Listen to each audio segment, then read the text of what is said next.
Welcome to Lafayette College. Here it's the Delaware River Rivalry, Part 2. Dylan Burns and John Kovach here on the Garden State Athletic Network. And that name has been getting me all night, and it gets me right off the top of the show here, John. Delaware River Rivalry. You have to slow it down. It's all enunciation. There we go. We're going to go right to the national anthem here and get the boys' game going, and we'll bring you up to speed. So we're going to actually retry that in about a couple minutes here.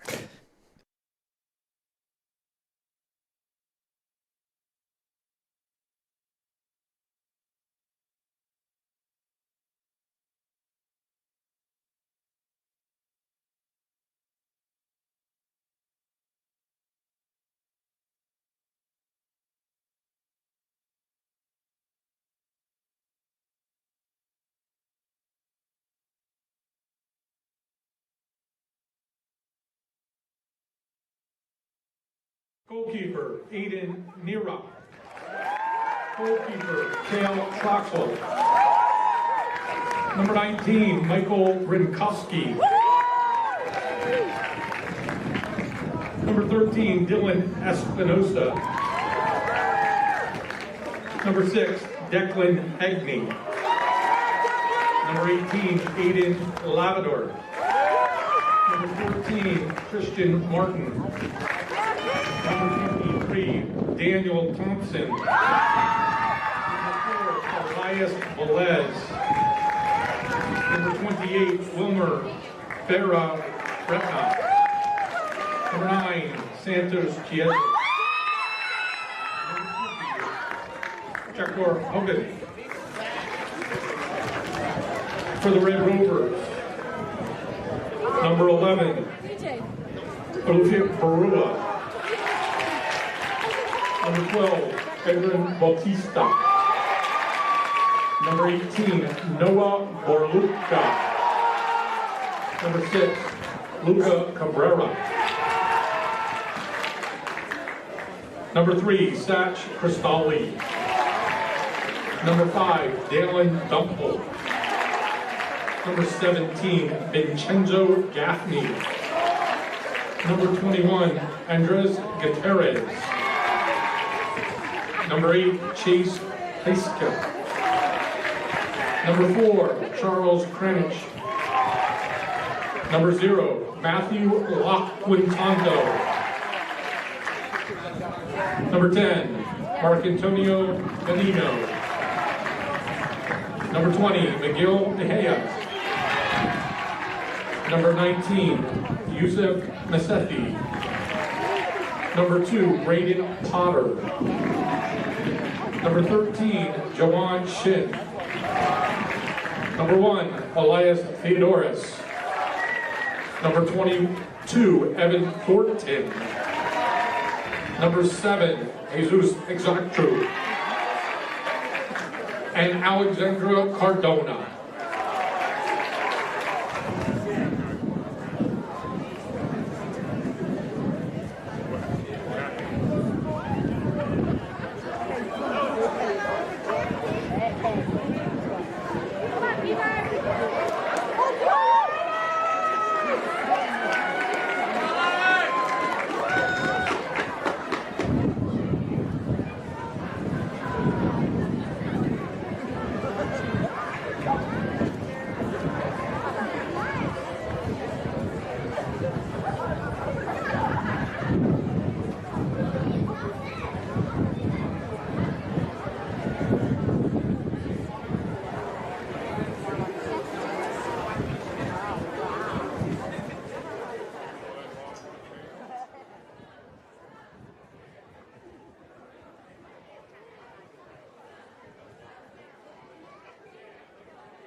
Welcome into the Garden State Athletic Network. I'm Dylan Burns. Joining me shortly is John Kovach as we get set for Part 2 of the Delaware River Rivalry. That shortly enough for you?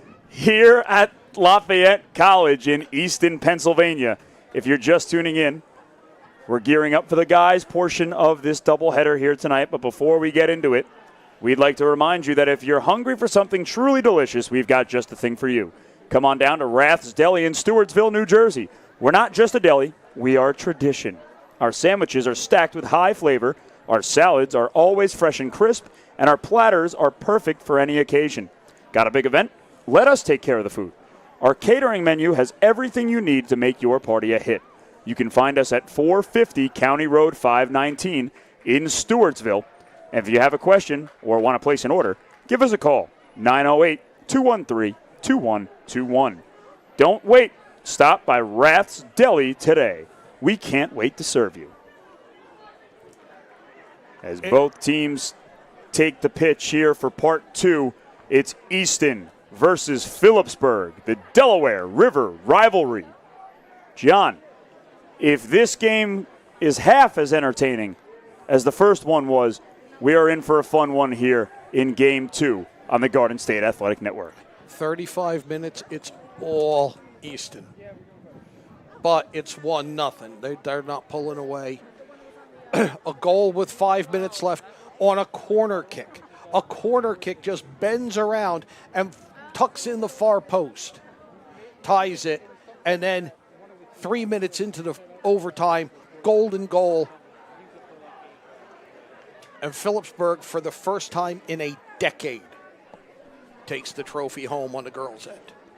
Unbelievable. We had done our own research, and I was under the impression it was only as recent as 6 years. And then talking to Coach Rob Miller, he let us know, John, it's been a decade since Phillipsburg had been on the winning end of this rivalry match on the girls' side. So an unbelievable turn of events for Phillipsburg, but a big, big exhale from the Stateliners as they get the best of their rival for the first time in a decade. Some of these girls, so think about it, if you're a freshman on this Phillipsburg team, the last time the Stateliners were able to beat Easton, they were 4. They were in diapers. Unbelievable. It's awesome. An amazing, amazing evening for these girls on the Phillipsburg side. And lucky for us, John, we're going to have the opportunity to speak with Coach Rob Miller of the Phillipsburg squad in just a moment here. Just so grateful that Coach Miller's going to come up and join us. And what I think we both found very moving about talking to the girls who were instrumental in the 2 goals was that they both made sure to say all the credit goes to Coach. It was awesome. It really was. And even all of the conversations that they said they had with each other throughout the game, reminding themselves, like, hey, we're not playing our best soccer right now, but there's time on the clock, so let's keep on going. And their togetherness, their resiliency ultimately helped them come away with a victory.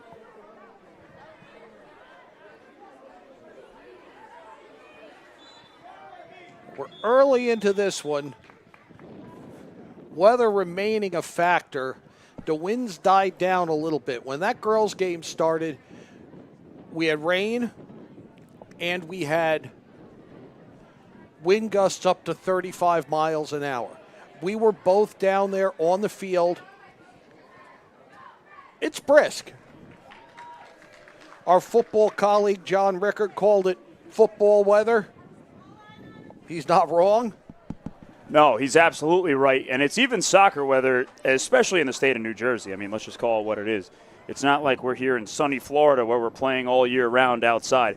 We only have a few months that we're able to get together and do this here before we start putting hats and gloves on and all that. But this is the perfect opportunity here with Monday night lights, rivalry games, and no shortage of drama whatsoever. I mean, you can't ask for much more here on the Garden State Athletic Network. You can't. It's all based on drama. Drama is what makes sports what it is. You can't have unscripted drama like you just had in that girls' game. And you have a team that came in, I would say, the overwhelming underdog. You've got a 13-win Easton team. Those 13 games, they've given up no more than 1 goal on the way to those wins. And twice. Lightning strikes twice for Phillipsburg in the late stages of that early game. I mean, that Paige Zeckman goal, are you kidding me? That's something that you try in video games. And I asked her about it after the fact, and she said it was by accident. I kind of wish she took full credit for it, even if she lied to me. Seriously. Because that was an unbelievable play by Paige Zeckman to tie the score. And then she has the game-winning assist on top of it to her teammate Anaya Gertis, who was, both of them, by the way, you said it when they were giving credit to their coach, just outstanding. I mean, 2 well-spoken,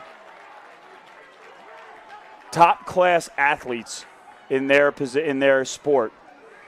Just really unbelievable, speaking to those 2 young ladies, the humble attitude that they approached that interview with after a rivalry game like that. First win in 10 years where they both absolutely put on a show for us. It was unbelievable getting to talk to them, too. So credit to the coaching staff, credit to their families. 2 lovely young ladies. I can't imagine the celebration they're going to have when they take that trophy in tomorrow morning.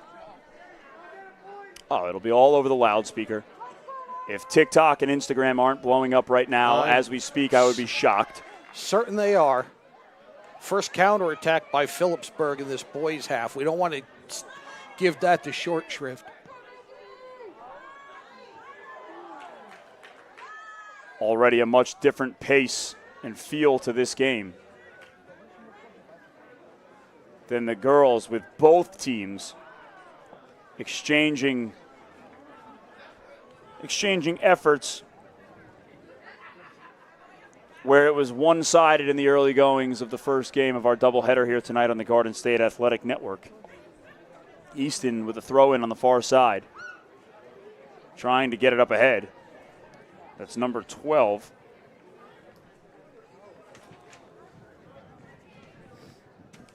Adrian Batista.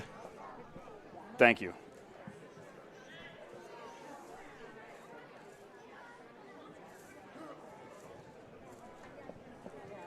And it'll be a goal kick for Phillipsburg.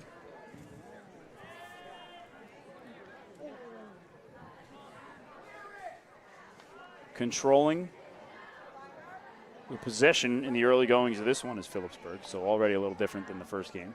Phillipsburg in the white with dark shorts. Easton in the all black with red numbers. The Red Rovers going from left to right.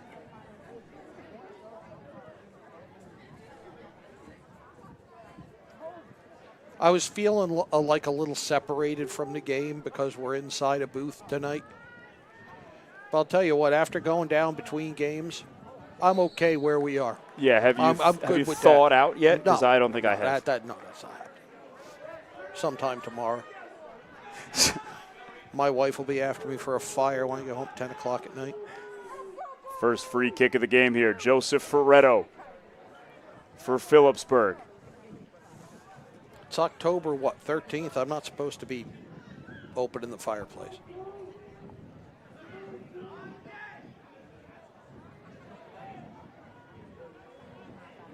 Now this is right into the teeth of the wind.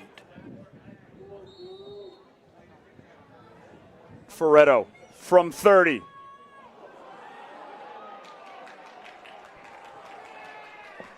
I think he was trying to float it in there.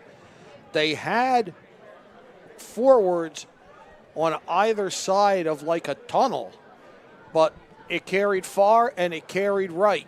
Based on the spin, too, I'm not sure that didn't hit the outside part of his foot.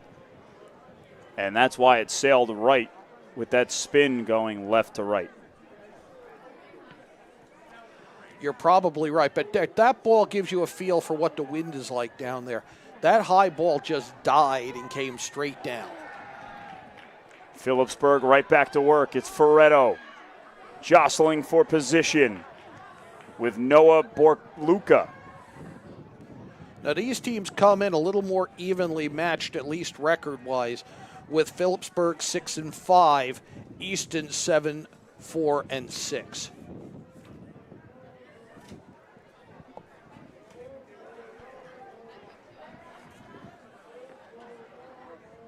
As Easton trying to gain control here at midfield, and they do. It's Charles Kranich trying to change fields. Phillipsburg steals it back.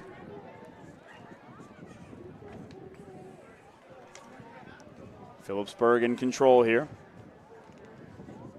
Easton.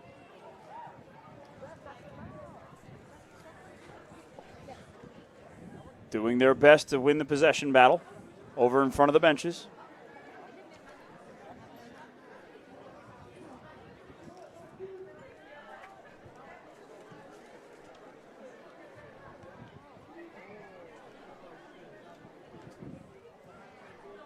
In the middle third, it's Phillipsburg turning it over. Easton now on the counter. Kranich up ahead to his teammate.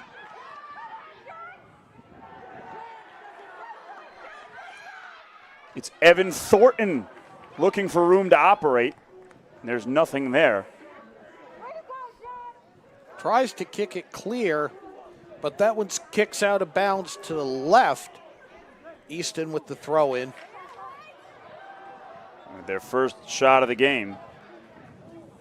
It's Jesus Uzkatsagu.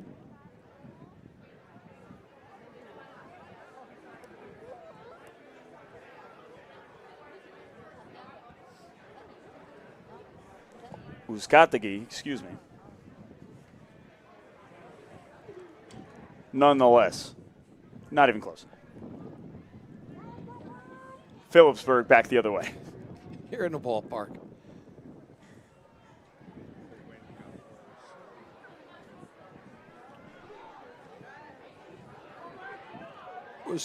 Uzkatagui.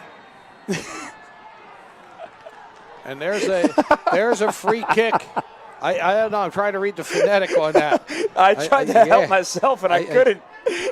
Meanwhile, we've got a free kick awarded to Easton. Going to be taken by number 10, Mark Antonio Menino.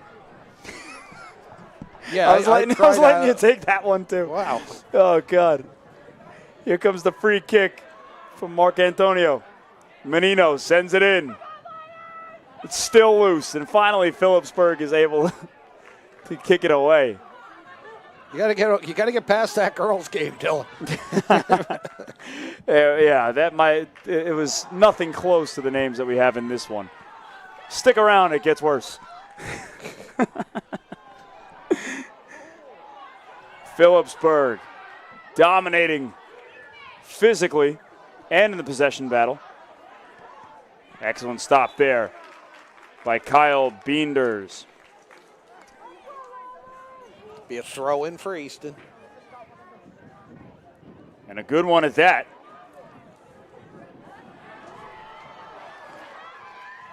That's the first time that Cale Troxel has been called upon for Phillipsburg. Good effort there by Easton. Beautiful cross, and there was somebody coming up chasing that in the middle for that point-blank shot that Troxel was able to stop. Now Phillipsburg on the far side looking for room to work with. Nothing there. Easton doing a good job of pinning Phillipsburg to that sideline.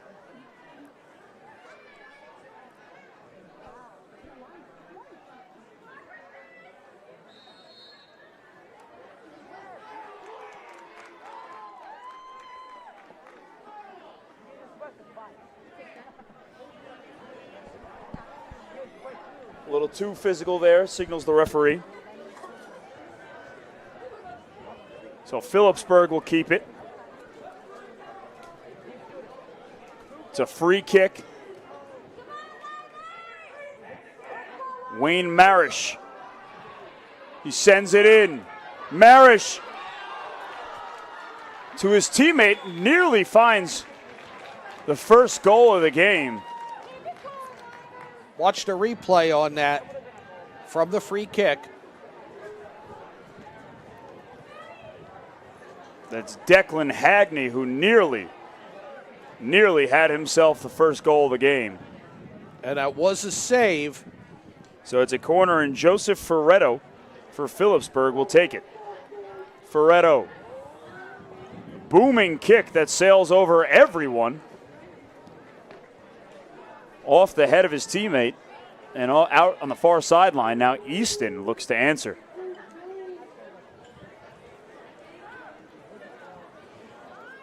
Nothing going.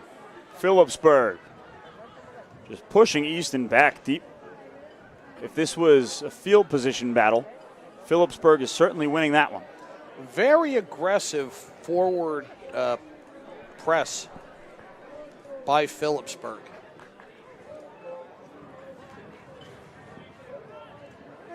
It's Kyle Beenders on the left flank, finding Cade Jupinka.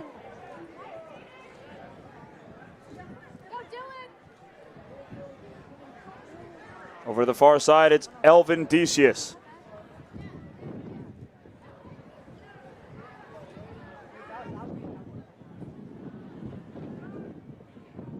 Easton clears it.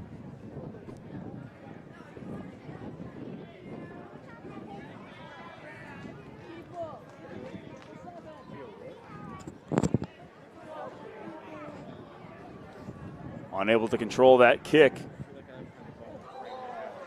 is Phillipsburg. It's been a little overly physical at times. And I'm going to go first name here. I'm going to say that's Jesus being shoved to the ground, milking it a little bit, trying to draw attention from the referee. Well, he got it. And Easton will have a free kick just on the edge of the midfield circle. Do you have a go here? I'm trying to think of who it was in the first game who had an absolute rocket for a leg that nearly put one in from even beyond there. You know what? I think it was Page who scored the goal, the tying goal on the corner. I think it was her from midfield. Yeah, it was, oof. I wanted that to go in. I'm unbiased here. I have no ties to either of these teams. But just for the simple fact of that would have been awesome to watch, I wanted that to go in. Phillipsburg again shutting down the Easton attack. Up the left side, Cade Jupinka finds his teammate, Ferretto. Ferretto sending it in to Elvin Decius. Decius chipping the keeper. Excellent job there by Matthew La Quintano getting back on his feet. Actually had to run back toward his own net to catch up with this and collect it. Phillipsburg defense nearly with a costly turnover.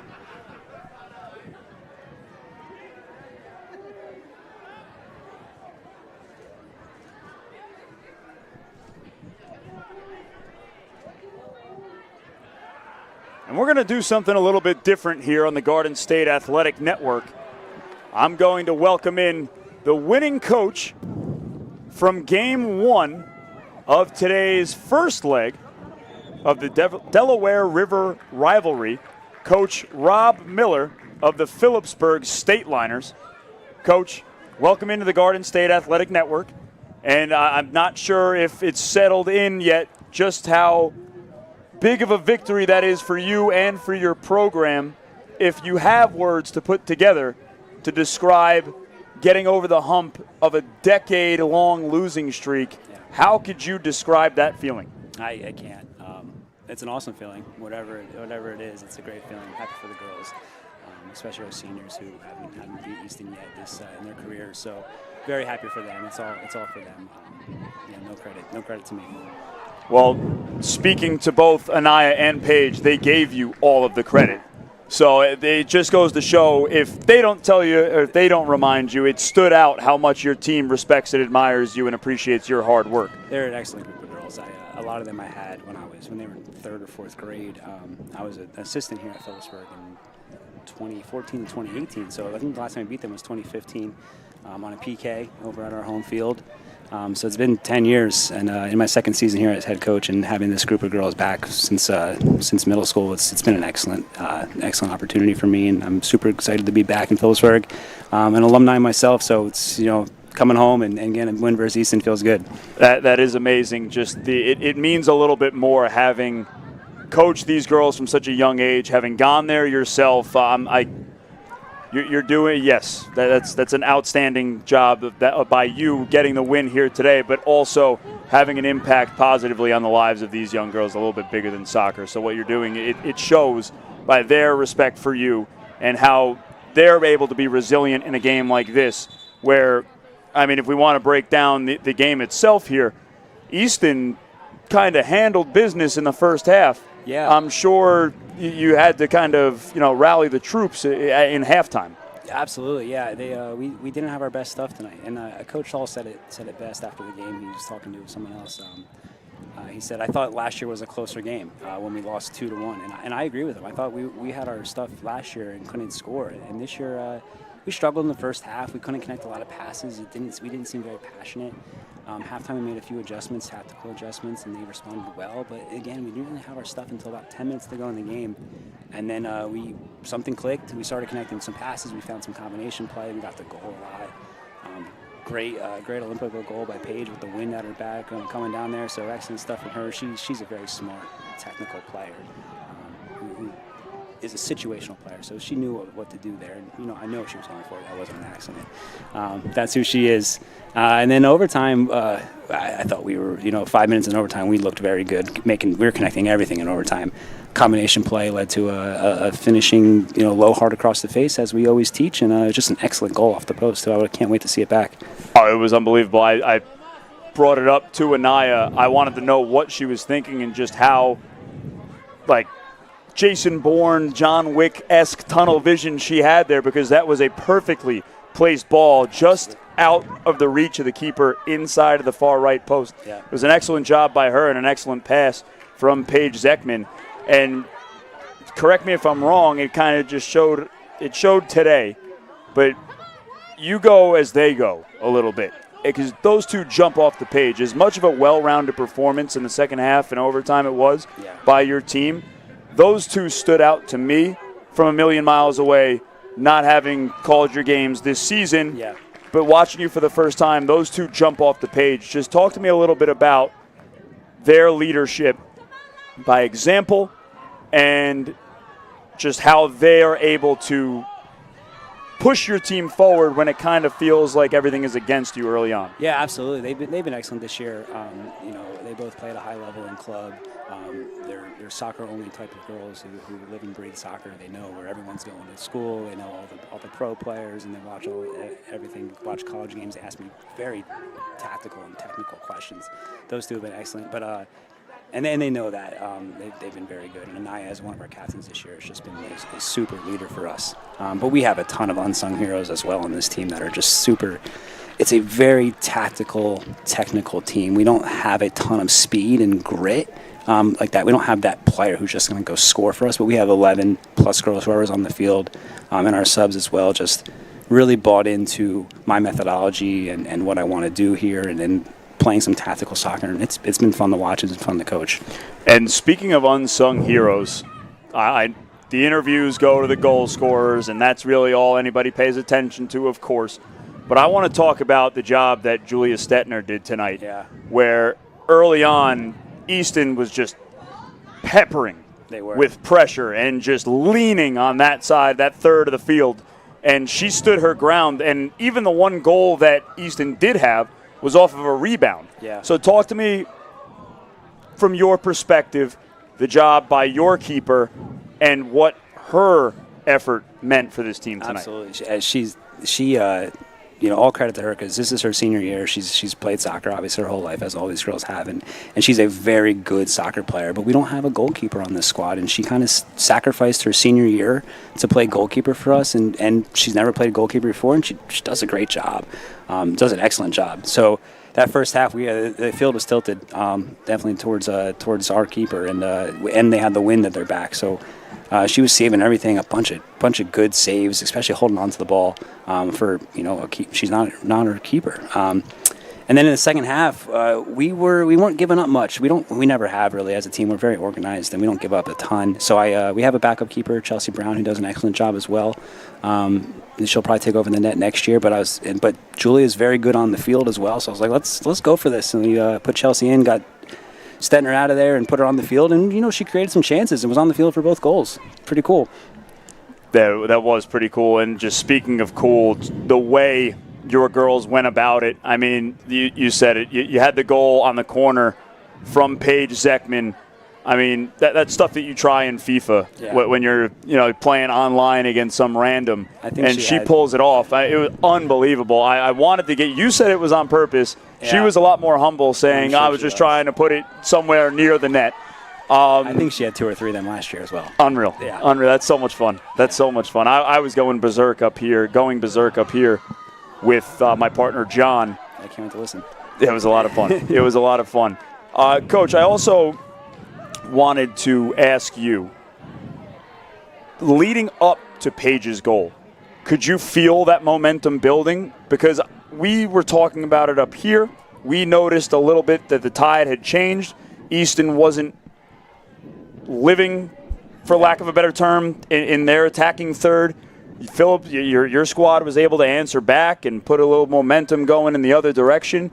And I just want to know, from your perspective on that sideline, could you feel the pressure mounting and that script beginning to get flipped? Yeah, we got a couple corners there towards the end of the game. We were getting some shots on goal. I don't think we had a shot in the first half, and then it was starting to build a bit. We were starting to get into a groove. So yeah, absolutely, you're feeling some momentum. But you see the time ticking. There's 5 minutes left. You're just like, hey, we need one here. It's over. So definitely a bit of pressure as well. Coach Rob Miller on the winning end of the Delaware River rivalry for the first time in 10 years. Excellent job to you, Coach. Congratulations to you and your girls, and thank you for stopping by and hanging with us on the Garden State Athletic Network. Thanks for having me. Yeah, of course. Awesome. We're going to turn our attention back over to the action on the field, and I'm going to welcome back in my man John Kovach. We've got plenty of action here now in front of us, living up to the hype of the Delaware River rivalry. This has been some great soccer. I was watching this while listening to your interview, and this has been very physical soccer, back and forth, very entertaining soccer. 2 physical teams getting after it. It's a rivalry game, and they're playing like it.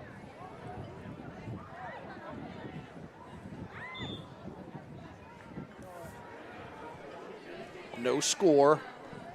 15:40 left in the first half.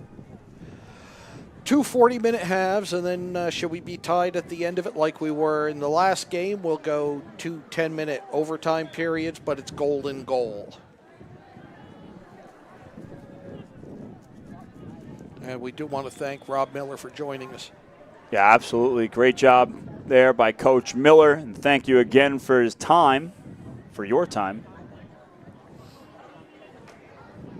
It's awesome to see the relationship that he has with his players, hearing him speak about how he coached them when they were young girls through middle school, and now getting a chance to do something special together here at the next level of play. It always means a little bit more. And, John, you coached, and I'm coaching currently down in the Shore Conference, and I've got a team right now that not one single listener cares about, but I promise you I'll tie it in. It does mean a little bit more when you kind of see these kids through their lives, right? It means a little bit more. It's honestly some of the most significant work anybody could do is being a teacher or a coach. Just that outside influence that you don't have in your home every single day. I mean, 1 and 2 are your parents, right? Then maybe your extended family. But some of the most important people that you will ever have in your life or your kids' lives are their coaches. I've had people ask me, and I did 8 years of youth ball. I did 22 years, I think, of high school ball. And, what's your one loss rate? I have no idea. I couldn't tell you. I can tell you I had a couple undefeated seasons here and there, a couple of 2 short trips to the state. I can tell you I'm still friends with a lot of my guys. Shot on goal there. Good job sniffing that out. It's Cale Troxel again. And now Phillipsburg answering back. But what makes a difference to how many are in touch with me? How many came back and coached with me?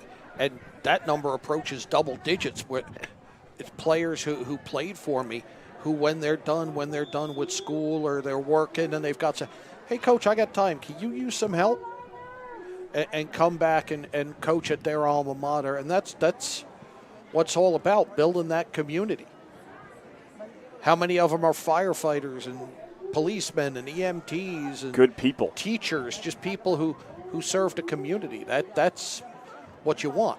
But the situation Rob Miller's in, and we discussed this some on the football game I had last Friday night, which was A.L. Johnson at Del Val, and Johnson's running the triple option, and Gus Kalikis, their head coach, his son was the winning quarterback, but he coached him in youth ball too, so they've run that system. And Easton with another effort towards the net. That's number 20, Miguel Mejia, using the left foot, unable to get by Cale Troxel.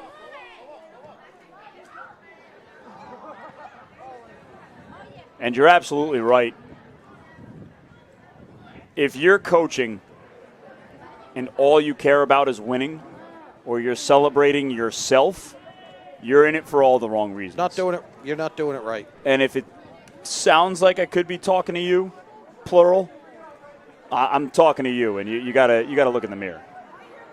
It's about relationships. It's about building confident adults. Mm-hmm. That's it. End of story. Confident adults who can take the ups and downs of life, who have some resiliency, who have problem-solving skills, who have communication skills, who have relationship skills. Who can perform under pressure. Next play mentality, all these different things that you need to navigate this life. And again, if it's all about trophies and wins to you, I hate to be the one to tell you, you're in it for the wrong reasons. But it sounds like, circling back, Rob Miller has that kind of relationship with his girls. It oozed through the video and the interview. It was tangible. When you can get them both, you've had a really good day. Exactly. Rob Miller just had a really good day.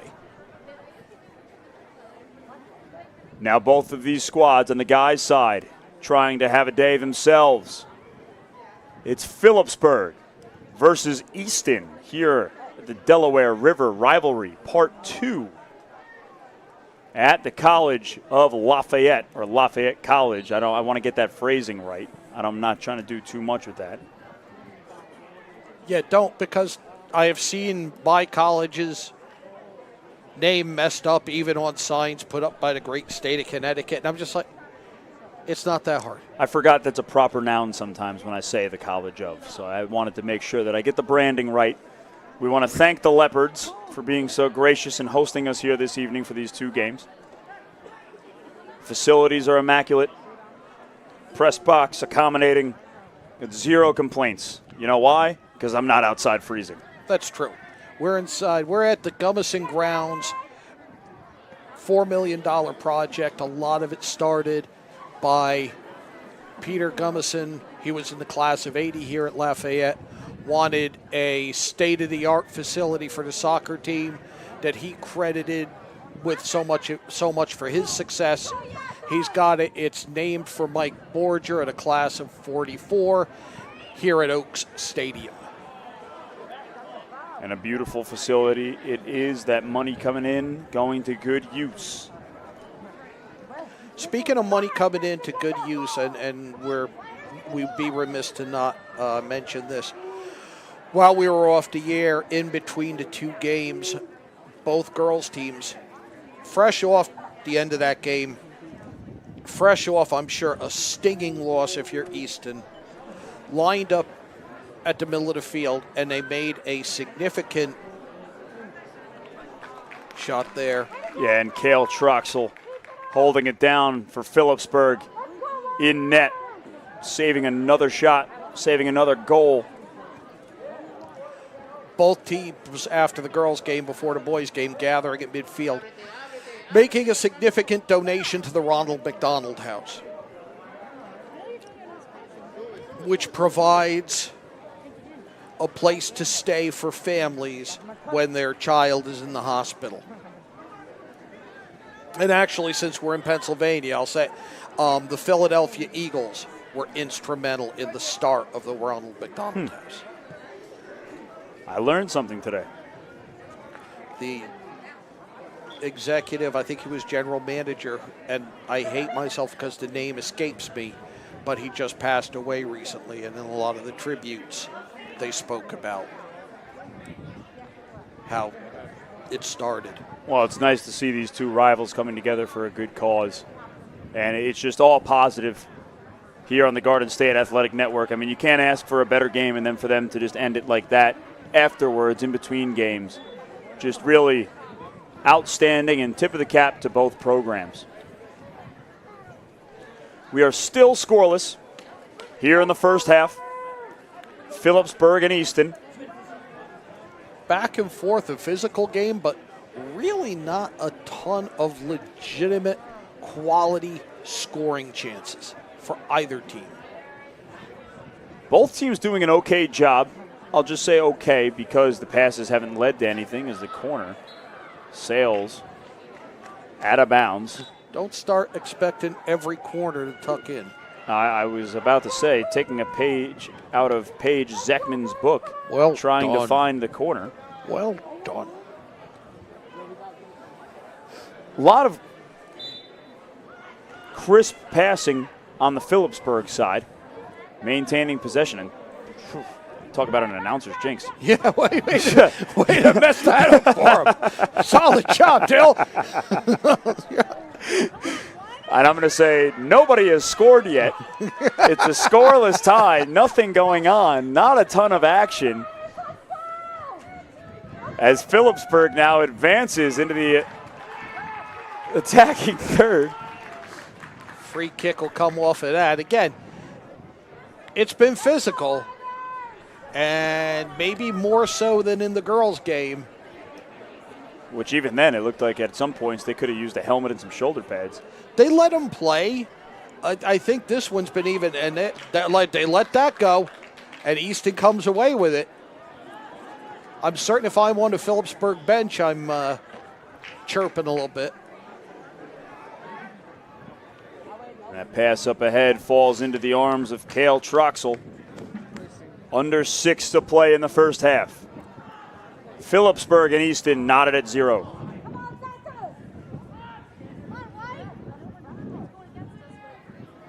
Errant pass there, corralled by Wayne Marish.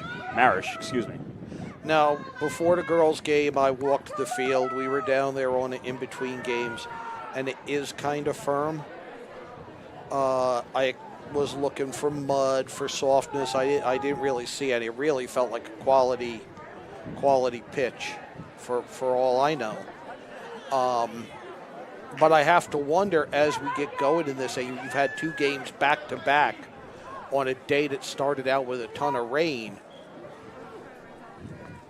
Could footing be an issue at any time? Outside of maybe 1 or 2 times, I didn't see much of that in the first game, and I haven't seen it yet here rear its head. The only place that it's muddy is actually in front of the benches. Yeah. It was a mess over there. Front of the benches and in front of the stairs here. There's a set of stairs in the middle that leads the teams. It's really a nice European feel soccer facility in that the teams go back and they come out through the crowd on the midfield.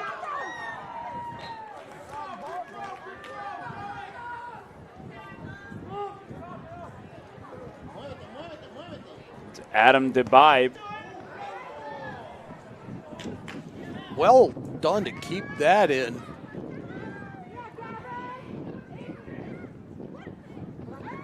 By Jawan Shin.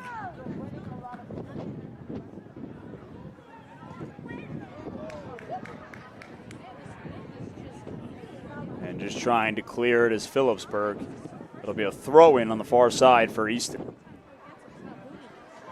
So no real momentum on either side. It's been a back and forth game in the early parts of the first half here. Well, the records, the teams looked evenly matched coming in, and I think that's what's played out here. We have a substitution for Phillipsburg. Declan Haney re-enters the contest. That's going to be a throw-in for Easton, not far removed from the box.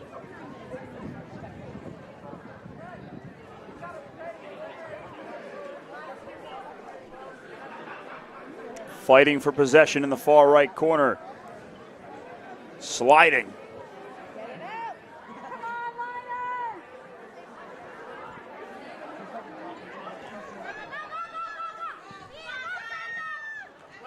Phillipsburg's coming away with it. They bring it up. The left side. Sending a ball into the middle. Wayne Marish changed fields. Looking for a run for Joseph Ferretto. Nobody on the right front side to support that as it went up the wing. Trying to play that ball into space, but nobody was home.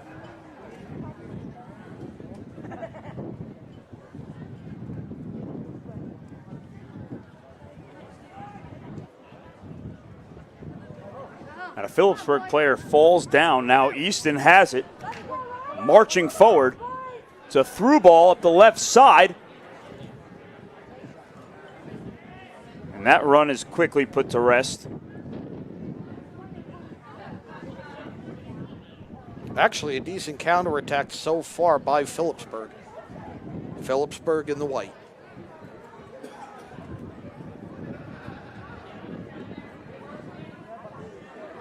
Through the referee's legs. That'll end up on somebody's highlight tape. Oh, yeah. And here comes Phillipsburg.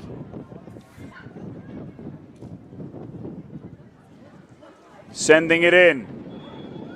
Looking for... I think it's offsides. Yes, it is offsides. So actually a pretty decent pass there.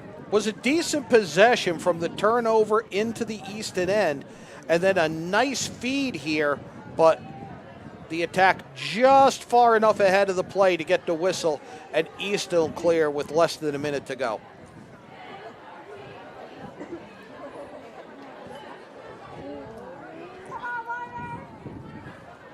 Phillipsburg with it. Now Easton. 30 seconds remaining in the first half. Easton. Building something here. But now Phillipsburg back the other way. Ferretto on the throw-in. Phillipsburg has to rush if they want to make He's anything got happen. Marish. Whistles all over the place, Dylan.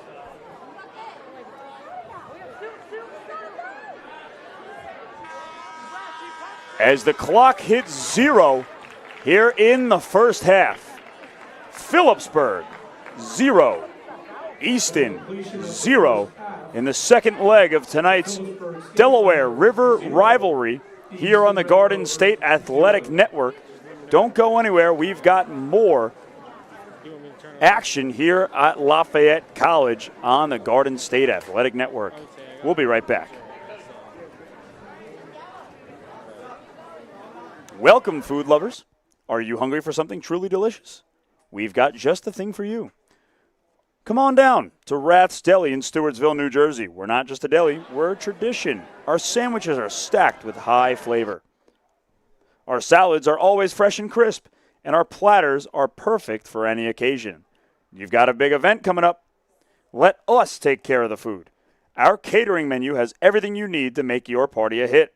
You can find us at 450 County Road 519 in Stewartsville. Have a question or want to place an order? Give us a call, 908-213-2600. 2121. Don't wait. Stop by Rath's Deli today. We can't wait to serve you. Want a great way to promote your business and support your local teams? Then become a sponsor on the Garden State Athletic Network. We have network and game sponsorship opportunities available for the fall 2025 season. Let us help you promote your business or organization throughout New Jersey, all at an affordable cost. To learn more, scan the QR code on your screen or get in touch by emailing sponsorships@gardenstateathleticnetwork.com or calling 973-738-3881. Let Garden State Athletic Network make your business the star of the show.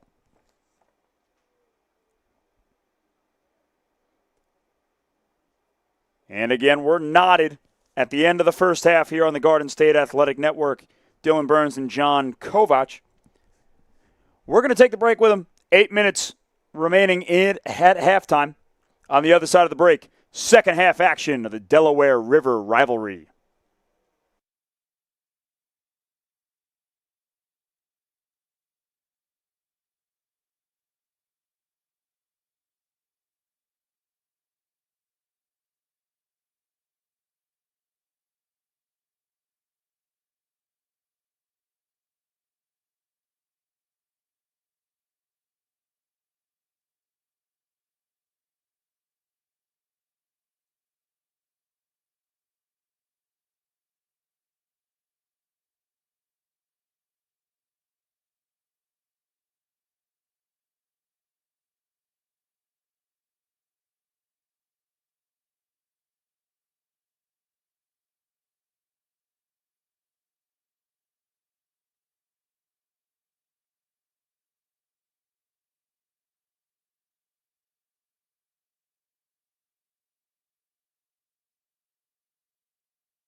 Welcome back to Lafayette College. Here it's the Garden State Athletic Network gearing up for the second half of tonight's second leg of the doubleheader between Phillipsburg and Easton.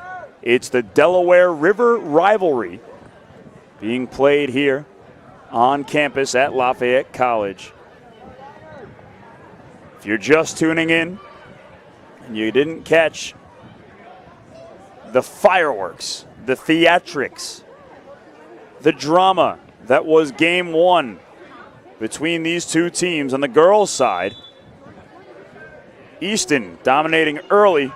Phillipsburg scores twice, once in the second half and again in overtime, to seal their first victory in this rivalry matchup in 10 years. 10 years. So let me welcome in my partner, John Kovach, here to help me get through this second half, which we're hoping lives up to the hype of game one. Well, you're there so far. Scoreless so far between Easton and Phillipsburg.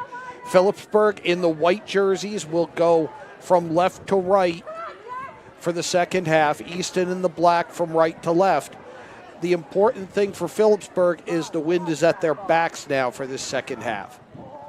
And Phillipsburg in that first half, if this were a boxing match, would probably say Phillipsburg was landing more punches than Easton in the early goings of this one. But now here's Phillipsburg. And a strong slide tackle from the Easton defender. That's number 22, Evan Thornton.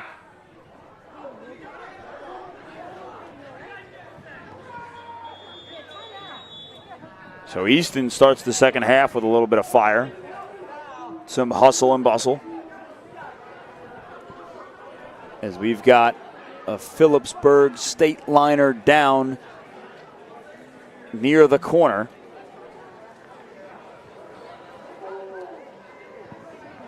Trainers jogging on, so we'll take the time now to remind you that if you want a great way to promote your business and support your local teams, then become a sponsor on the Garden State Athletic Network. We have network and game sponsorship opportunities available for the fall 2025 season. Let us help you promote your business or organization throughout New Jersey, all at an affordable cost. To learn more, scan the QR code on your screen or get in touch by emailing sponsorships at GardenStateAthleticNetwork.com or calling 973-738-3881.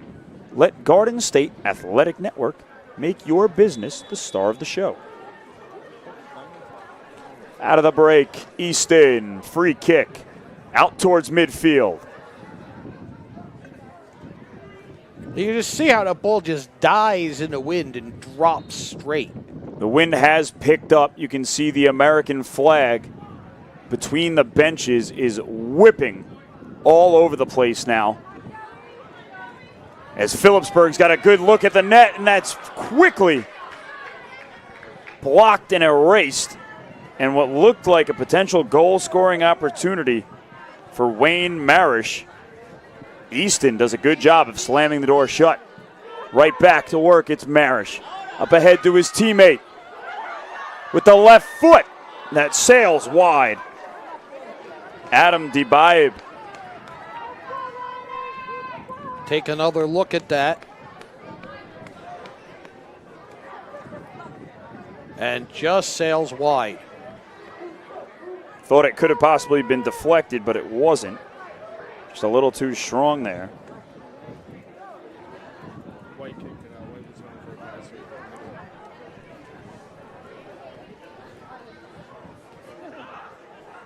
So Easton gives it right back to Phillipsburg. It's Wayne Maresh. Or Marish. I should probably pick one. Pick one and stick with it.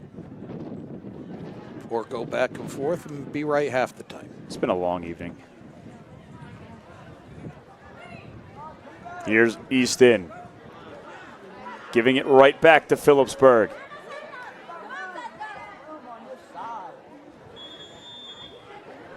Offsides. Whistled by the referee. I was going to say, that whistle was away from everything, and that's why.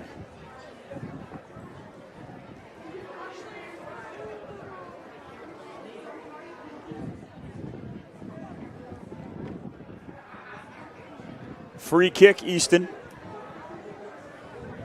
The flag in the background just continuing to show how strong and steady that wind is from our left to right. Now a through ball. Looking for Ferretto. And that was nearly the best opportunity that Phillipsburg has had so far in this contest.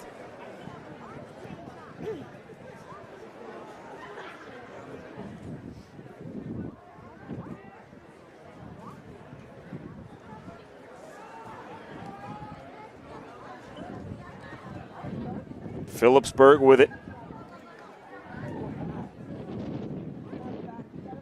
Still in possession. Turnover.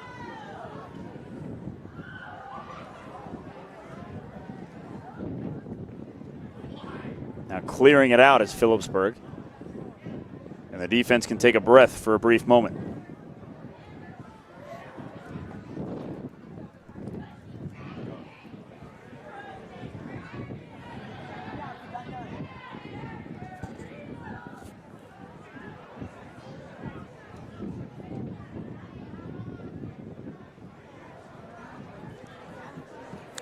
Throw-in never gets to Easton.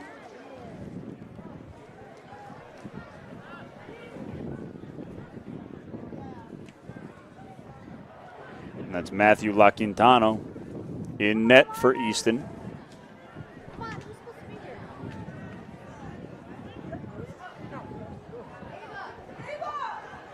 The Red Rovers now up the right sideline.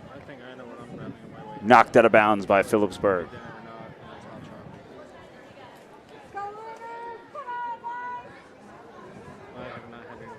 We're scoreless here.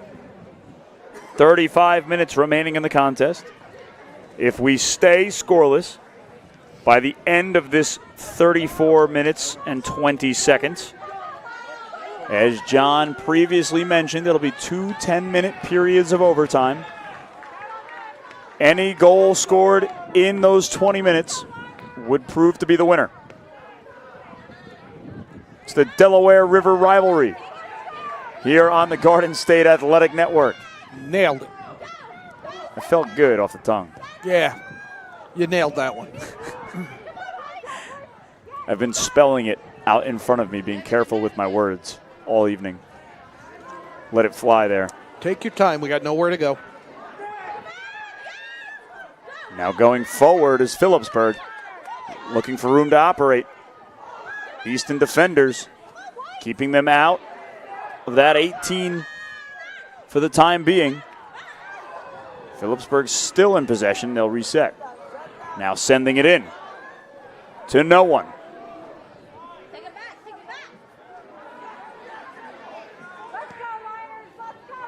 It's Satch Cristalli starting the movement here for Easton. Up ahead on the right flank. Now into the corner, fighting for possession. It'll stay with Easton. It's a throw-in for the Red Rovers. And that ball is loose inside the box. Just trickled wide. Cale Troxel making sure that there was no way that that ball could possibly roll into the net. But it was closer than he would have hoped. Now we've got a corner here for Easton. Mark Antonio Manino getting set to take the corner.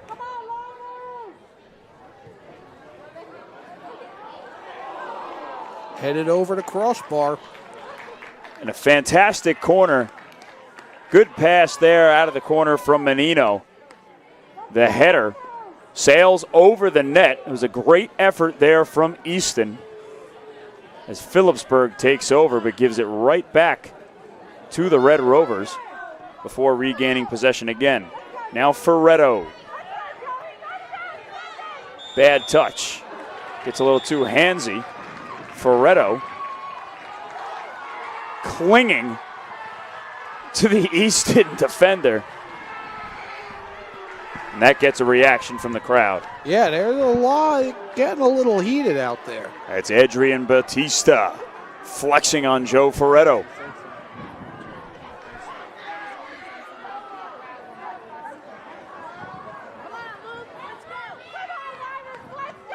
So it's a free kick for Easton. I'm trying to see if there was a card there. He was going to his pocket.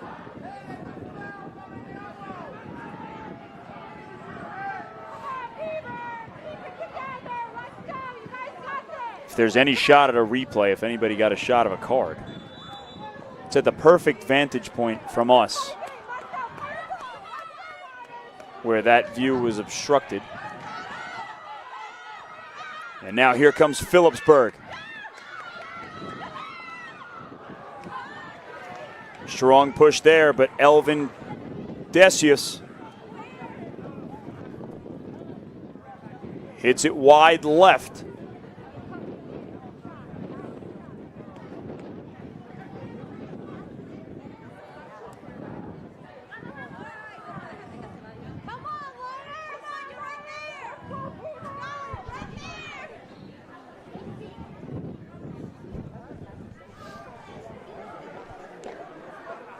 Easton to throw in.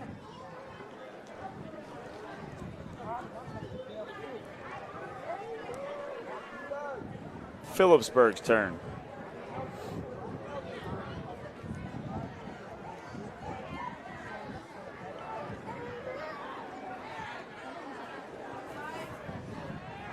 Nice Neither job at keeping that in. Yeah, neither team really, John, able to control the ball with any sort of confidence. No, it's really just back and forth unsettled play for the first 50 minutes of this contest. No real flow or rhythm by either side. Other than the one set piece down here with Easton, the corner kick, really not a lot of coordinated offense. Kind of feels like a basketball game where it's just a fast break versus a fast break and everybody's bricking layups. Yeah, it's just uncontrolled transition. Or a baseball game where the pitcher just can't throw a strike. Seen a few of those. Are you a Phils fan? I'm a Met fan.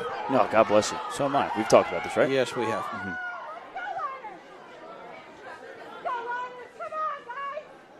And that's going to end this conversation. Coming to you live from the pit of misery.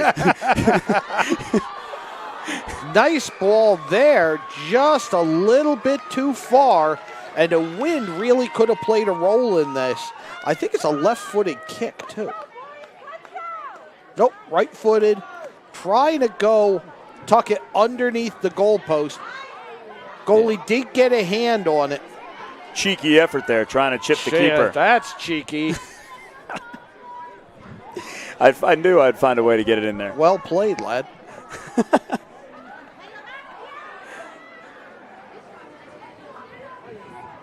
I'm waiting to break out the British accent, but I don't want Don to strangle me. That's and here we go with a yellow card. Yeah, there's no doubt there. Just a little bit too much from Phillipsburg's. I think that one's on the Easton player. Really? I think so, because Phillipsburg's coming away with the kick. Great call. I apologize. I was misconstrued. It wasn't entirely clear, but just the way Phillipsburg's coming away with the kick and the way he pivoted toward the Easton player who was walking away from the contact.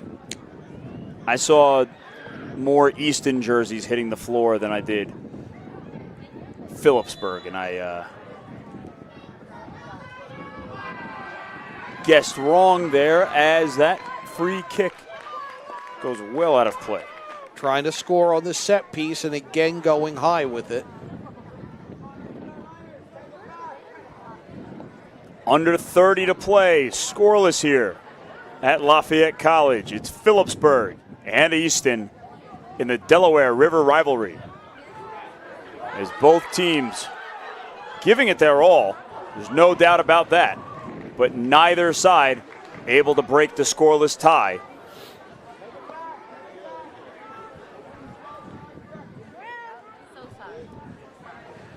Any of these kicks from the Easton end was Phillipsburg end for the first half, from screen right to left, they just drop. They take off, they've got an arc, and then they just drop straight down. Now things getting a little chippy out there as Chase Heiska sends Elvin Decius to the floor. And it'll be another free kick for Phillipsburg. And that's a great effort there. That pass ultimately finds no one, but not a bad idea there. The idea was right. He threw it into the box, and he had bodies in there in front of the net. But again, anything going that way is carrying a little bit farther than you might think.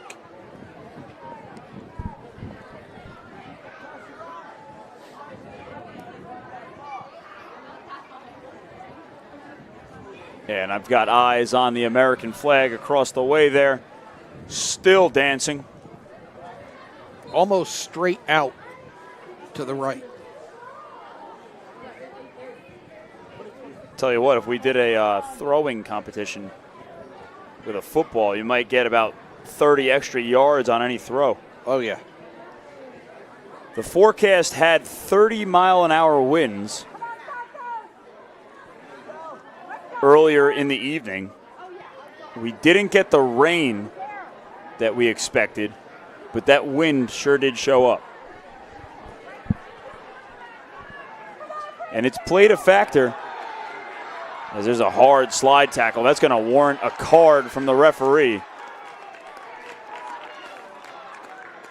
Olufemi Barua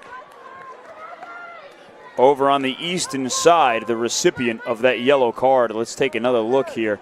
Just a little overzealous on the slide tackle. I mean, all leg there. He didn't get any ball at all, just got the ankles. A dangerous play is going to warrant the card.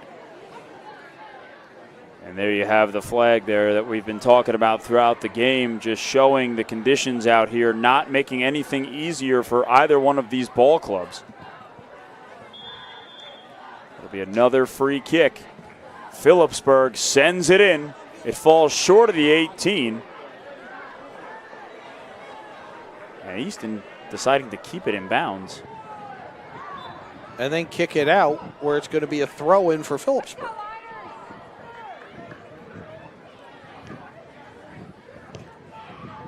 Phillipsburg sending it in. Looking for room. Declan Hagney.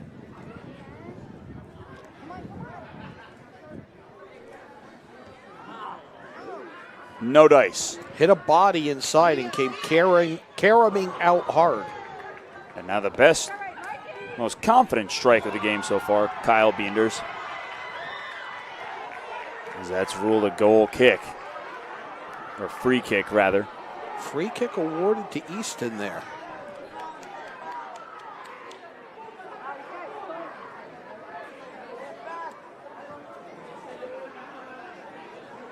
We haven't spent too much time on the Easton attacking part of the field in this half, John. It's been all Phillipsburg. Really for the first half, too. It's just that Phillipsburg hasn't gotten through. You could almost make the argument, absent the fact that the shots aren't there, that the Phillipsburg boys are as dominant as the Easton girls were to this point of the game. I like that. That's a fair statement. Fair assessment and an accurate one, in my opinion. You're just not seeing the shots on goal or shots, period. Phillipsburg is a much more crisp passing team than Easton, and that has not helped Easton's case whatsoever. However, they've got an opportunity here.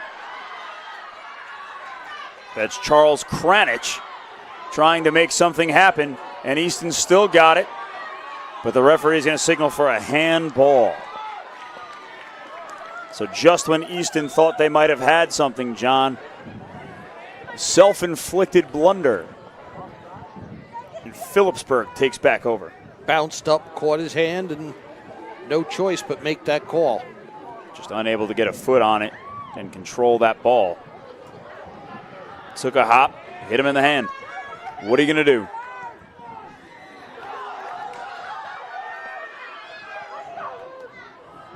Yeah, it's just back and forth, end to end, without anything developing in terms of a quality chance.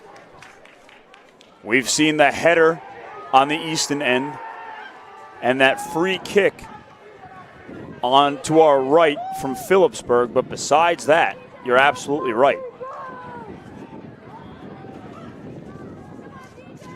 Chances are few and far between, so it'll come down to making the most of a moment.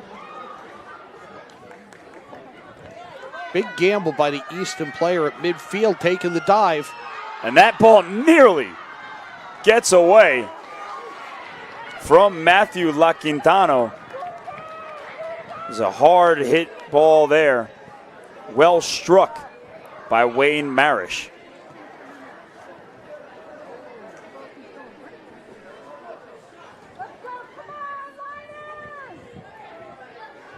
Now Easton with it at midfield.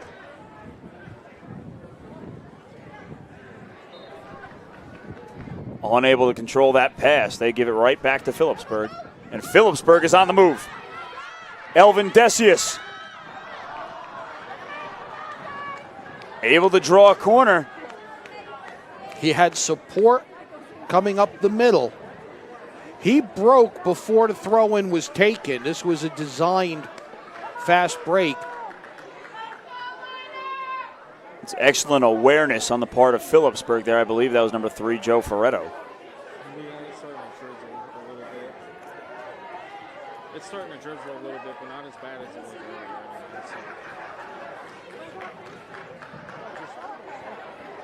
And now the corner for Phillipsburg. High arcing kick. And Elvin Decius boots it away. He was about 10 yards in front of the goalie with a clean look there, and he just hammered that ball well out of play. They're trying to go top shelf, to steal a hockey term, on the shots, and they've all carried too high.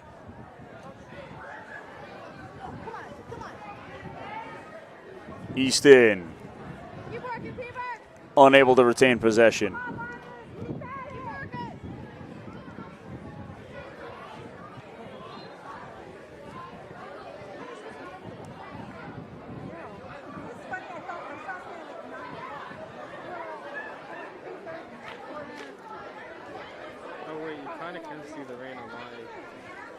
The throw in for Easton goes right back to Phillipsburg.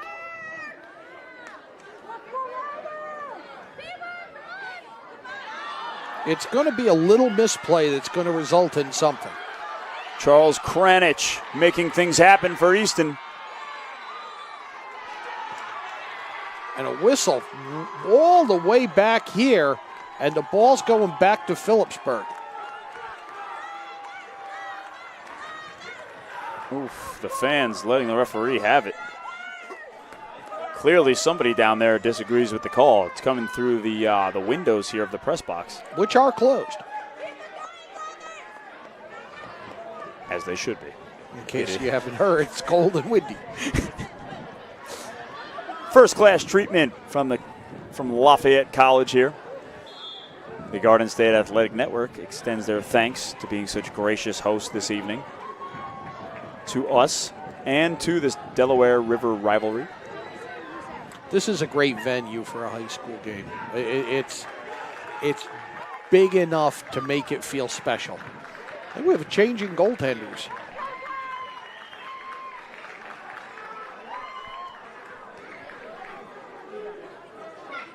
Maybe not. Oh, definitely. First off, the Yeah, because there's a goaltender walking behind the benches. So coming on for Easton, it's Elias Theodoritis. And he sees some early action here as Phillipsburg presses forward. Easton's got to kick it out. And now Joe Ferretto hustles over to the corner. He's going to face a corner now. And they're allowed, the goalies for Easton are wearing the Delaware River Rivalry t-shirts. So there's not really a number on them. Ferretto sends it in. Almost a replication of the tying goal in the girls' game. Near cause for celebration there. Joe Ferretto almost took a page. I said this earlier, but it rolls right out of Paige Zeckman's book. Leading by her example, Joe Ferretto trying to go upper right corner off a corner kick. It worked. You've seen it work once tonight. If it ain't broke, don't fix it. You're a coach. I'm a coach. Every good idea in sports gets stolen. It's a copycat league, John. It's a copycat existence, Dylan. More substitutions from Easton. Making his exit is Chase Heiska. On for the first time, Vincenzo Gaffney. I don't know why they tried to work that up the side instead of going to the middle and trying to work. And they end up turning it right back over to Easton. And Phillipsburg and Easton exchanging turnovers here on the near sideline. Bautista's throw-in finds the foot of a Phillipsburg attacker for the time being. Now it's back with Kranich.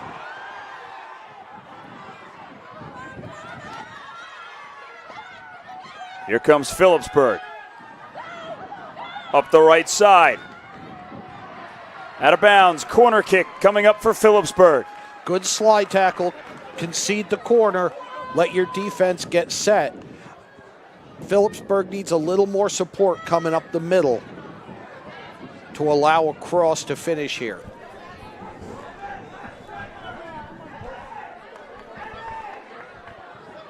The wind seems to have picked up a little bit just based on that flag. A lot of it. That we're seeing in the shot with the corner. The corner from Phillipsburg. They whistle it dead. I think they're going to retake it. I think the ball is moving because of the wind.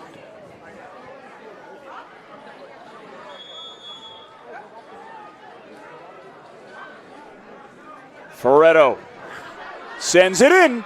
Nearly another goal from Joe Ferretto off the corner kick. Being aggressive here with his decision making.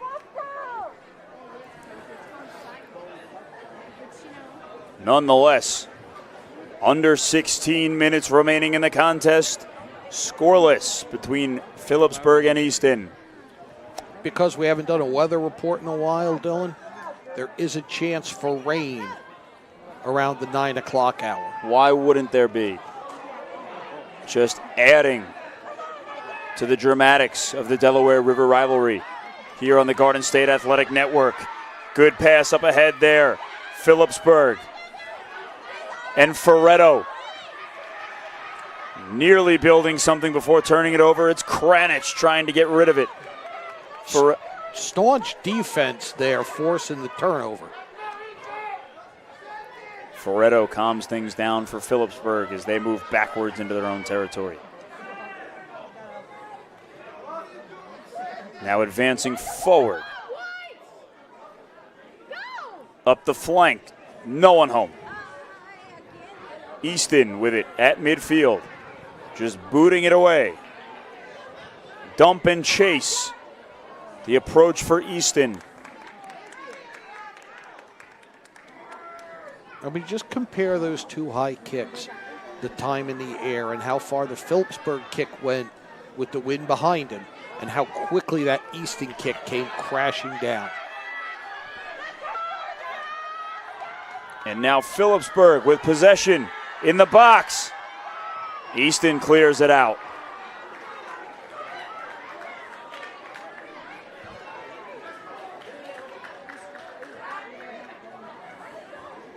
And you can see there is rain, John. If you look into the light, you can see the wind whipping the rain across the way there. Because why not? Oh, yeah. So conditions certainly not improving. There it is. Yeah, that's shout out to our camera. Oh, yeah, that's rain. You kids at home. It's raining sideways.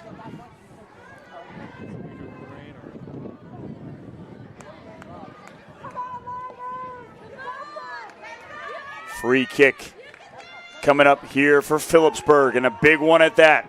13 minutes remaining in the contest.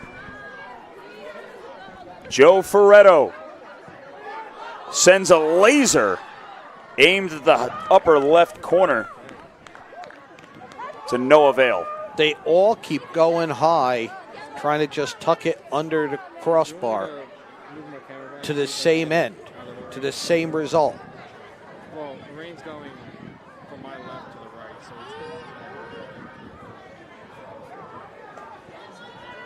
it's And you just see how that ball just dies, going from screen right to left.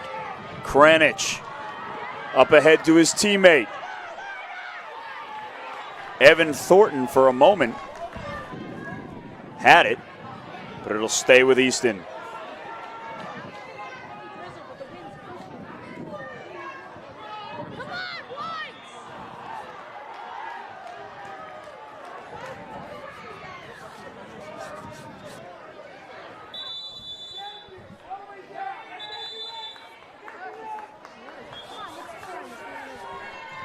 Backing up the ball. I was saying even farther. Yeah. Oh, boy. Yeah. And here comes the rain that we promised earlier on in the evening. It was set to get here at around 5. It's shown up three hours later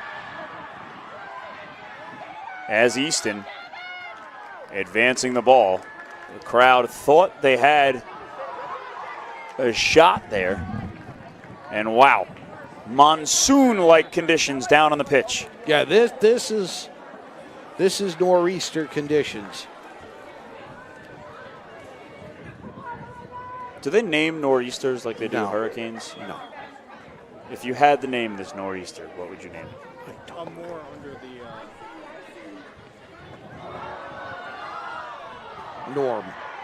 Nor'easter, I think. How's that?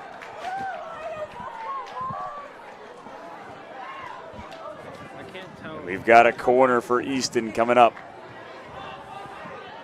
Under 11 to play. I think it's like focusing me when I was waiting for the ball. They brought a box up. The Red Rovers' best shot in quite some time. Where's the ball? Here's the corner, near post. It skates by everyone and goes out. Nobody there to the far post to try to tuck that in.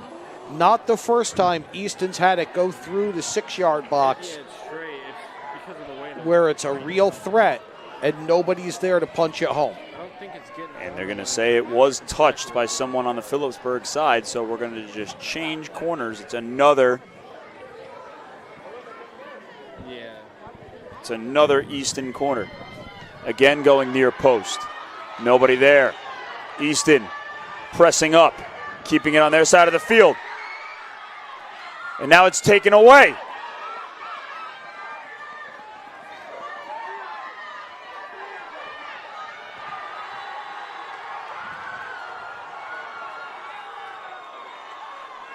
Theatrics from Jesus. That ball sent in by Phillipsburg. Now trying to put some English on that one. That ball bounces into the hands of Theodoritis.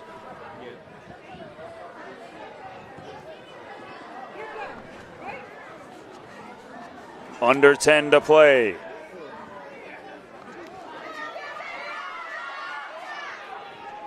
Phillipsburg chasing.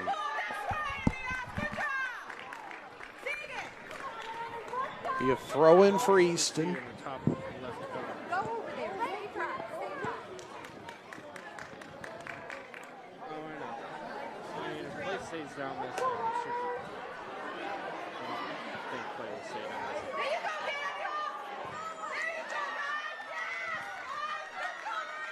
Phillipsburg advancing. It's Ferretto.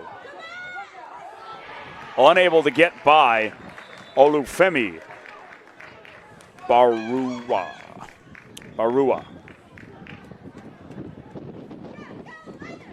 Be another throw in for Phillipsburg, coming up on 8 to go in regulation.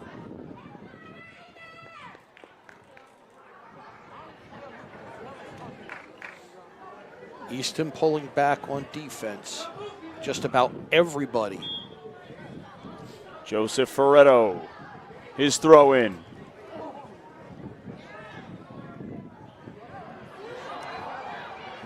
Now a good chance here. Phillipsburg turns it over to goal kick.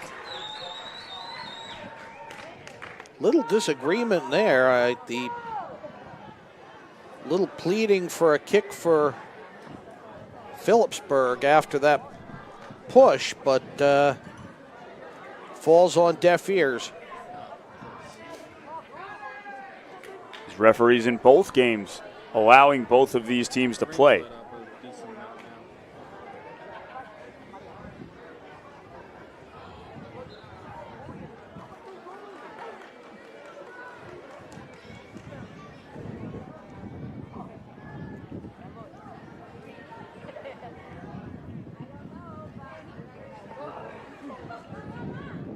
Phillipsburg with it. Taken away. Kranich looking for a teammate, finds no one.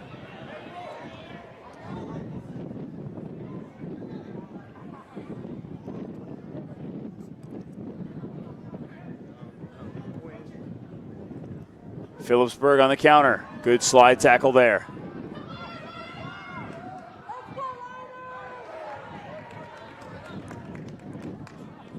Under 7.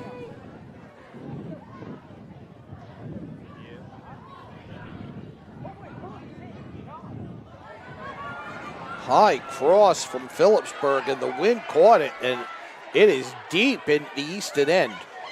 Now sending it in to no avail, out of play. That was Elvin Decius. And he tried to cross it, but I think the wind pushed it the rest of the way past the goal.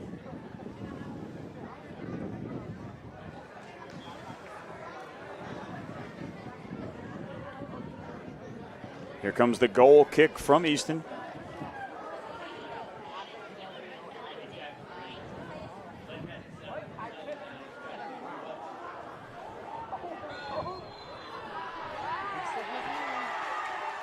The referee awards possession to Easton.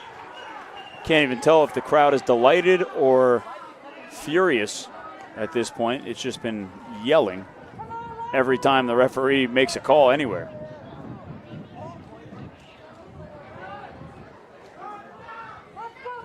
Both sides into it.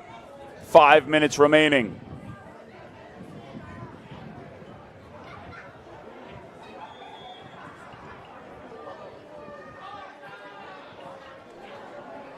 Easton sends it in.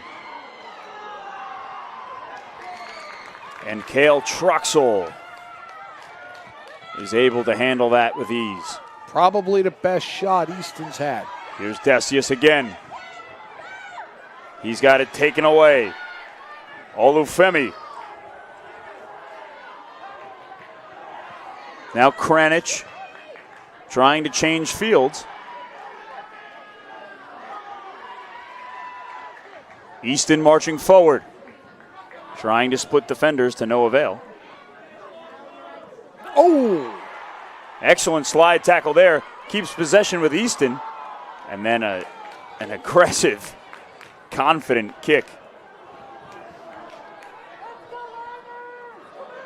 Once again, a long shot. They're trying to go high. Look at this effort. That he got up from that slide tackle and stayed with the play and took that shot. That's Mark Antonio Manino. That's just pure athletic ability. Is it me or is it darker in this corner to our left? Like there's a bank of like the lights. You know what? I think it's reflecting off the railings on the right side. Maybe. And there's also the scoreboard. Oh. So you might be right. I mean, honestly, it does look, yeah. I think you're right. There's also, Yeah. yeah, I'm going to go with the scoreboard and the bleachers. All right.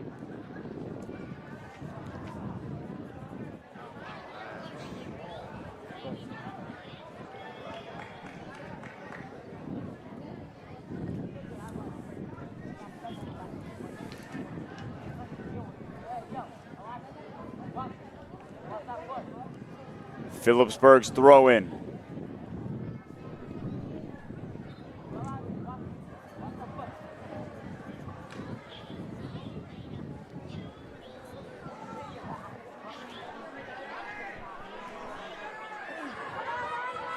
A key steal there.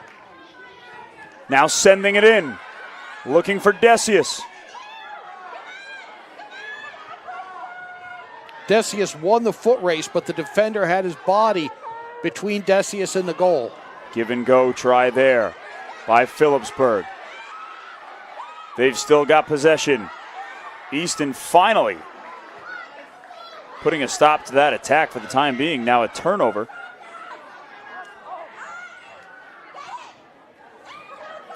Bodies flying everywhere as we get late into this match. 2 minutes remaining in the contest before we've got overtime. Both teams fighting for their lives.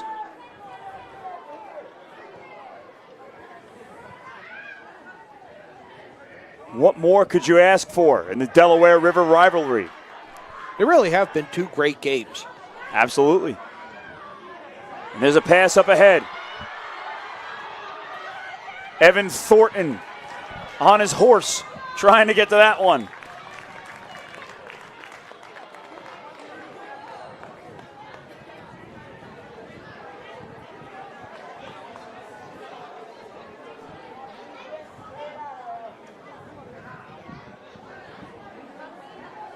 Throw in Easton in the attacking third. Good cross there. Easton can't get a shot on net. Now they finally have a go right into the hands of Cale Troxel. Can't get a clear number, but I believe that was number 2, Braden Potter. Troxel didn't even have to move, just had to put his arms out and absorb that. Here comes Kranich. Through ball to Menino.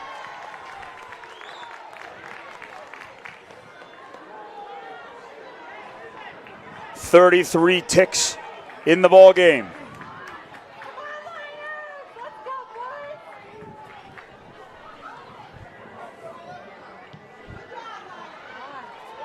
.20 seconds left. Easton.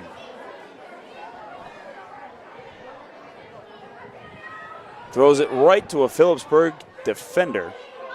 And with 7 seconds remaining.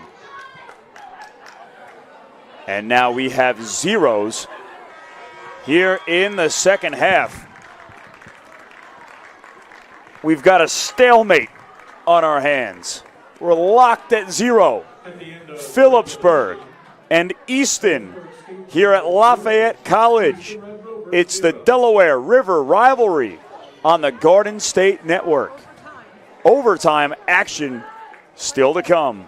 Don't go anywhere. For John Kovach, I'm Dylan Burns saying we'll be right back after this.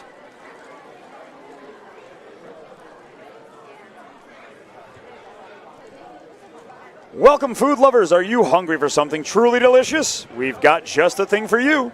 Come on down to Rath's Deli in Stewartsville, New Jersey. We're not just a deli, we're a tradition. Our sandwiches are stacked, high with flavor. Our salads, always fresh and crisp. And our platters are perfect for any occasion. Got a big event? Let us take care of the food. Our catering menu has everything you need to make your party a hit. You can find us at 450 County Road 519 in Stewartsville, New Jersey. Have a question or just want to place an order? Give us a call, 908-213-2121. Don't wait. Rush to the phone or get to your tablet. Search Rath's Deli. We can't wait to serve you. And if you, yes you, want a great way to promote your business and support your local teams, then become a sponsor on the Garden State Athletic Network. We have network and game sponsorship opportunities available for the fall 2025 season. Let us promote your business or organization throughout New Jersey and the rest of the planet, because we're here on YouTube, all at an affordable cost. To learn more, scan the QR code on your screen or get in touch by emailing sponsorships at GardenStateAthleticNetwork.com or calling 973-738-3881. Let Garden State Athletic Network make your business the star of the show.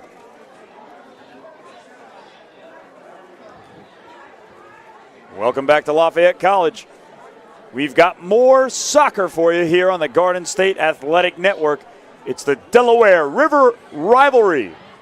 Dylan Burns, John Kovach here all night with you, delivering the action between Phillipsburg and Easton. Two rivals going head-to-head, toe-to-toe, mano-a-mano. Scoreless at 0. 10 minutes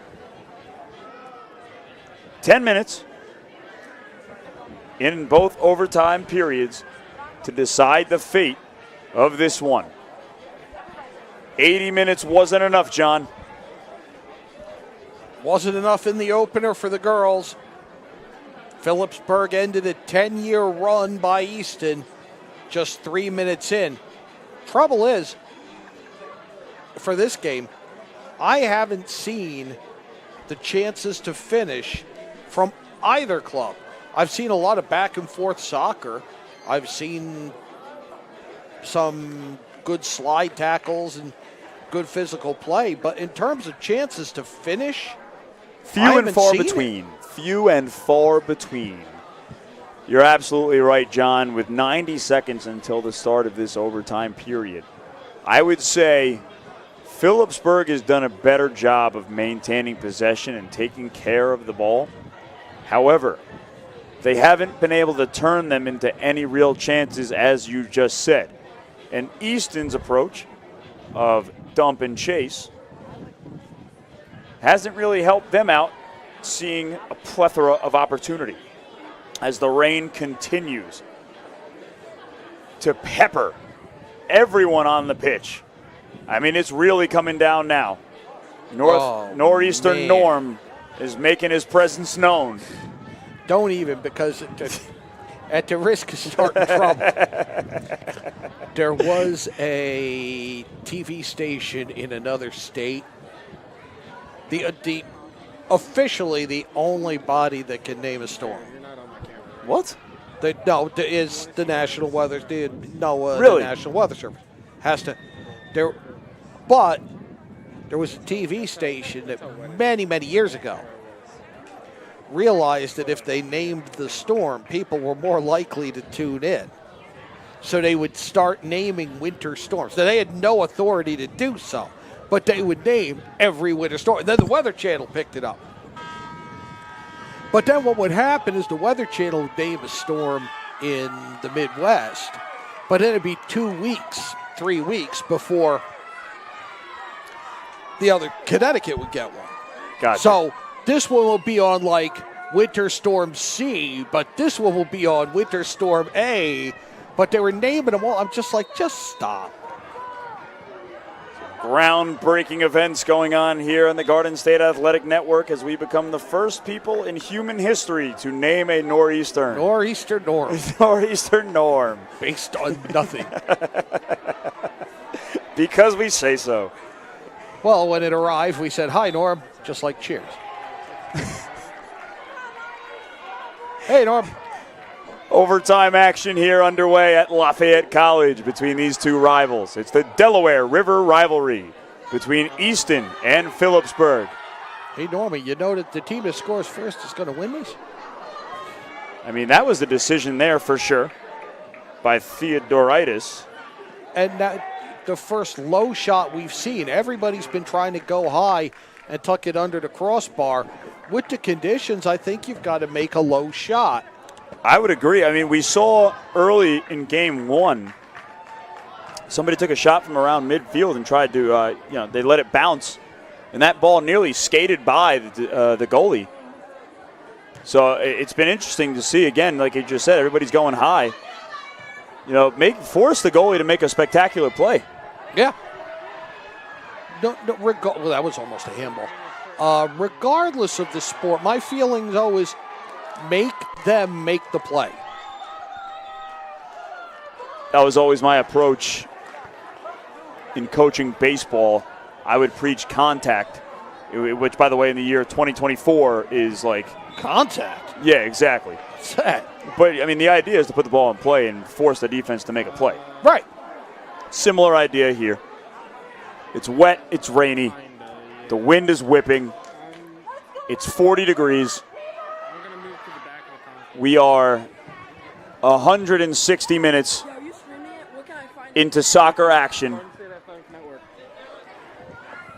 Force someone to make a play. Moral of the story. Easton's tried to clear it, but Phillipsburg just continuing to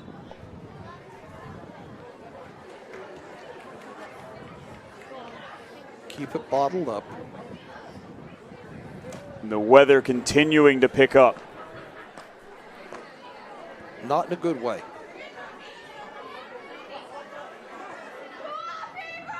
I mean, these are the type of conditions when you're a kid. I'm knocking on my neighbor's door and we're going to play some football or we're going to play some wiffle ball. And these guys are probably loving it, and they don't even notice the rain coming down. No. Just because of how into this game they are. But it doesn't get much better than this.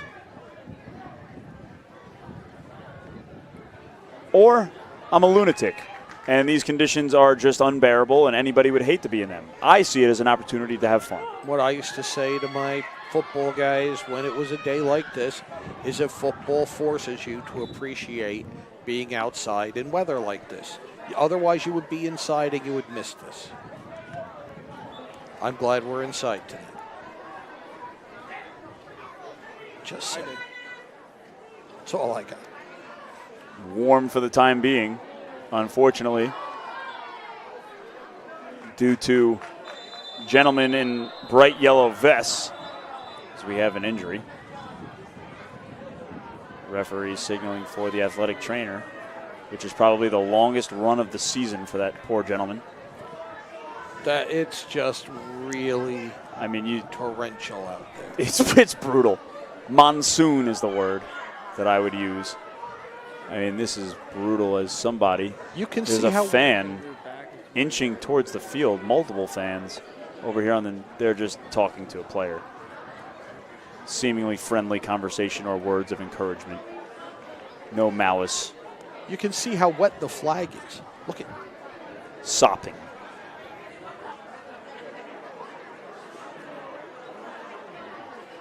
You know what's great? And by great, I mean awful. I don't know about you, but were you also forced to park in Siberia when you got here? Oh, no, I'm right here. Oh, lucky you. I'll give you a ride. I don't know what entrance I went in, but yeah. I'm parked in the grass, too. My car might be underneath the earth. Oh, boy.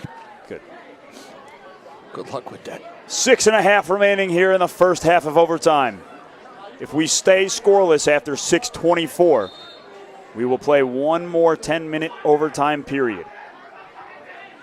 Phillipsburg trying to send it in.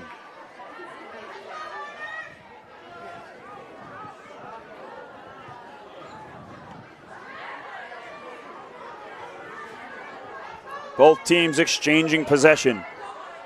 No one really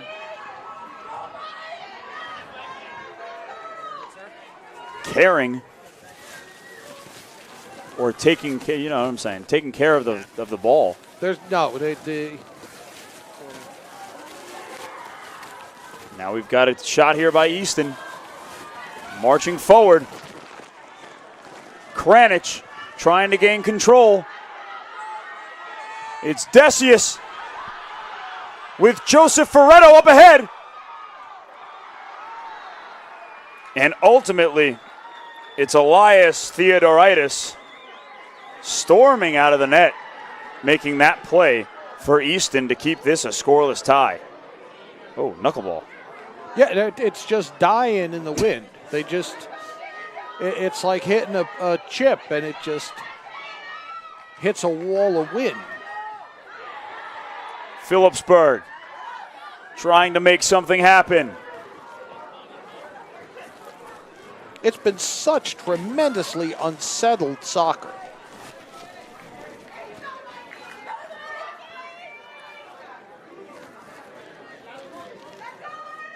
Marich. Give and go action. Trying to advance it. Kranich boots it out of bounds.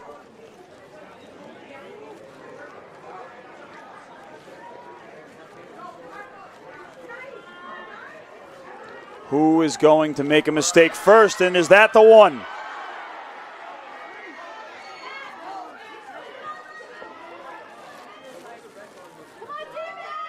It just feels like it's going to come down to somebody slipping or somebody missing a kick that proves to be disastrous for one of these two teams. Nothing so far in this ball game indicative that anyone is going to really build an opportunity. It's going to happen in a flash. It's going to be an unsettled rush, and it's going to be a slip or a skid, or just like you said. Now these players slipping and sliding all over this field. Conditions continue to worsen. Decius looking for Ferretto. No dice.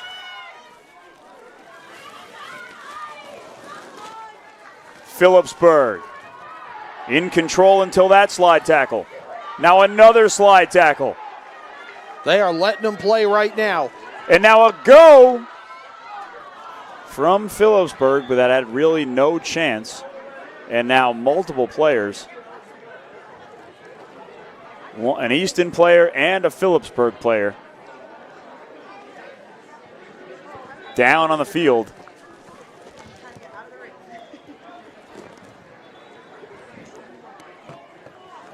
Well, everybody's taking each other out over there. I'm shocked nobody's gone down earlier, truthfully. Yeah. I don't know how much Zoom I'm going to be able to do that. Yes. 2 and change here in the first half of overtime. Easton trying to make something happen. Nada.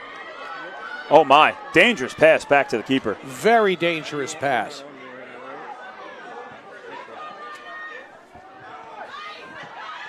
Decius trying to pivot. Good job. It's chesting Kranich. the ball. Now Thornton. Thornton trying to chip the keeper from well beyond the 18. That falls into the hands of Troxel. Now it's Ferretto keeping possession for Phillipsburg. Up the left flank.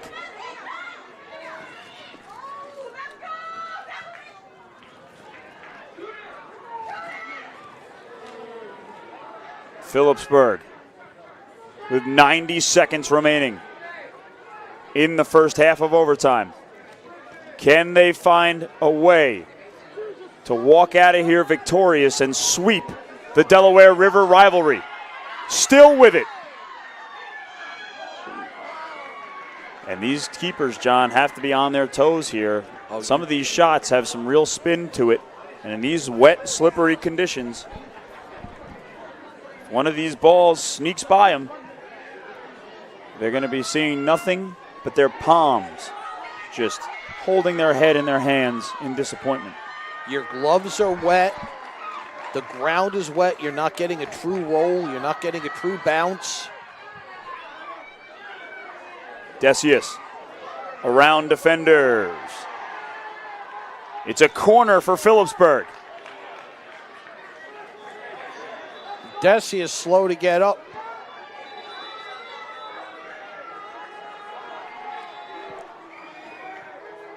The clock is stopped at 28 seconds. Not a quarter. They're making it a throw-in way back here. Oh, wow. Excuse me. I didn't have the angle. I apologize. I thought it was. To the viewer and listener. I thought it was going to be a corner as well. So I thought it could be the set piece that results in something.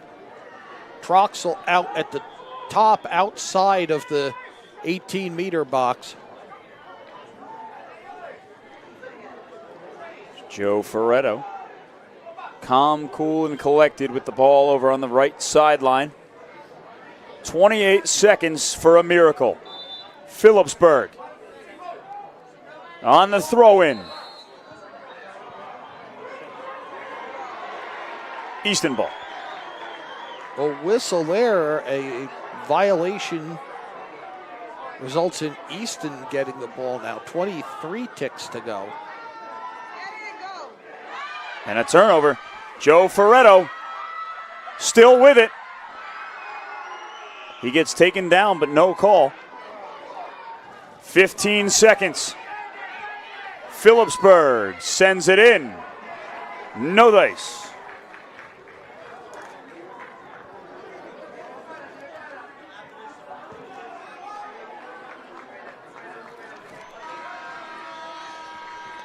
Zeros all over the scoreboard. No time remaining, no score at the end of the first overtime period between Easton and Phillipsburg. Here it's the Delaware River rivalry on the Garden State Athletic Network. Don't go anywhere. We'll be right back.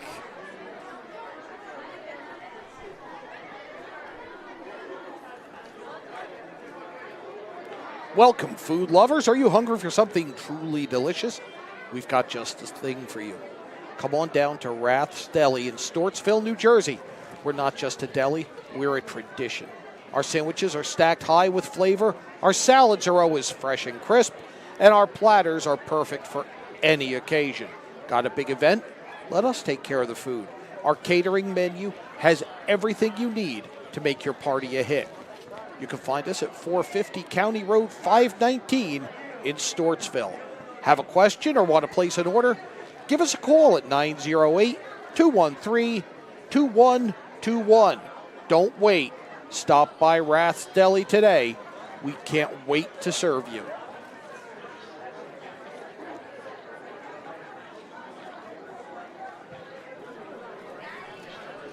Welcome back here to Lafayette College. It's the Delaware River rivalry on the Garden State Network. Easton, 0. Phillipsburg, 0. All adding to the drama, the pressure mounting. Two heated rivals here on a college campus with the wind and the rain and nor'easter Norm making their presence known. All part of the story here tonight as we gear up for the second half of overtime action between these two evenly matched teams. Back and forth, unsettled play. No real scoring opportunities. Somebody's hoping to have something happen. One of these teams are going to have to catch lightning in a bottle, because neither one of them have really been able to put together a sustainable movement. Possession. movement. I almost said drive, like I'm so used to calling football with you. It's all right. This is football. Different. Is there a phone ringing in the other room? Yep. I think we're just hearing stuff at this point. No, I think there actually is. Teams are huddled up, getting set to take the pitch. The second 10-minute overtime period. Yeah, my camera shots are not nearly as Now, Easton will have the wind just because I'm trying to hold its the back on the line, as well as for this second 10-minute extra period. I think the length is overall. I'm trying to just keep the bag. It's Phillipsburg will have it no. to begin the overtime. But where I am anyway, no matter if I move up or back, it's going to be gripping on camera. They're going from right to left now. They're going into the wind. And there's plenty of it, as you can see on the flag and the banners on the far side. Easton marching into enemy territory.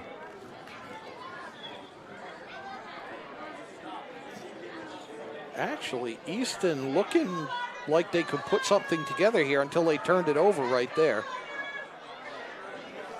Phillipsburg trying to work the right sideline. It's Decius doing a split before finally being knocked down to the ground. That one had a sting a little bit. That looked like it was all shin. I think I just pulled my groin watching him fall to the ground like that. I feel it in my shin. My shin feels like I caught it on a trailer hitch. That's the worst. Yes, it is. It's up there. My generation would call that getting hit in the shin with a Razor scooter. No worse feeling. Or those rat trap pedals they used to put on BMX bikes. Yes, yeah, with the pointy edges for no reason. Well, yeah, for hitting your shin.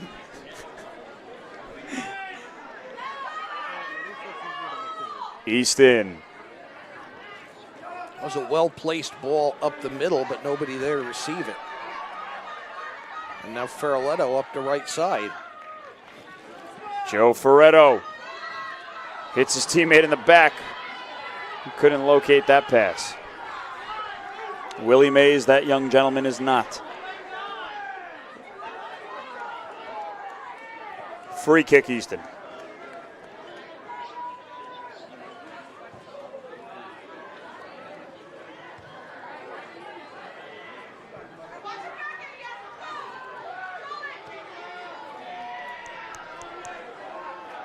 Phillipsburg kicking it out of bounds. Easton keeps it on their offensive side of the pitch.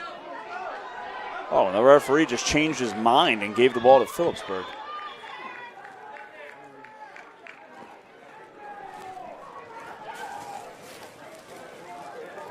Seven and change remaining in this second overtime period. It's important to note that should this game go final with zeros on the scoreboard, officially their record for both of these teams will indicate a tie. However, given the fact that this is no ordinary game, because it's the Delaware River rivalry, we've got to decide a winner here, and we will go to penalty kicks. So 6:30 remaining. We're going to have a winner one way or another here tonight on the Garden State Athletic Network. That one almost squirted and slid and skidded through, but Troxel was able to snag it.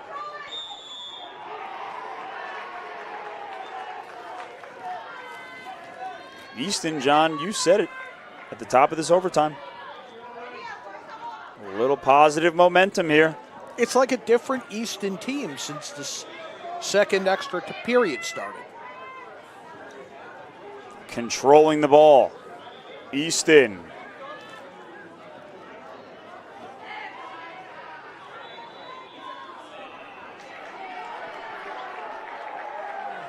A little too much there from Phillipsburg. Easton will keep it.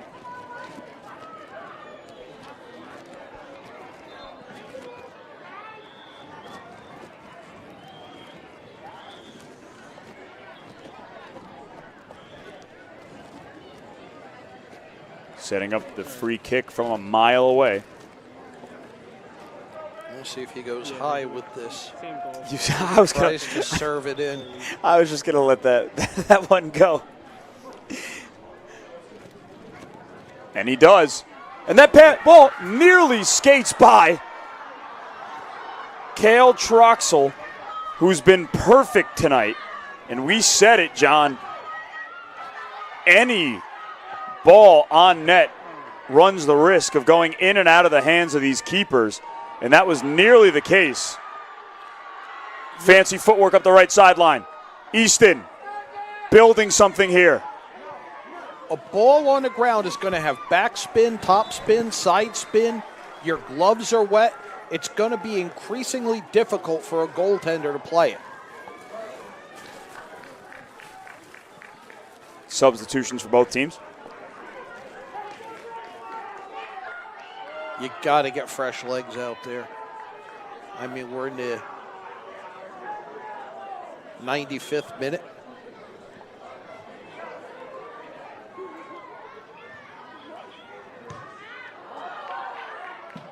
And there's a souvenir for a lucky fan.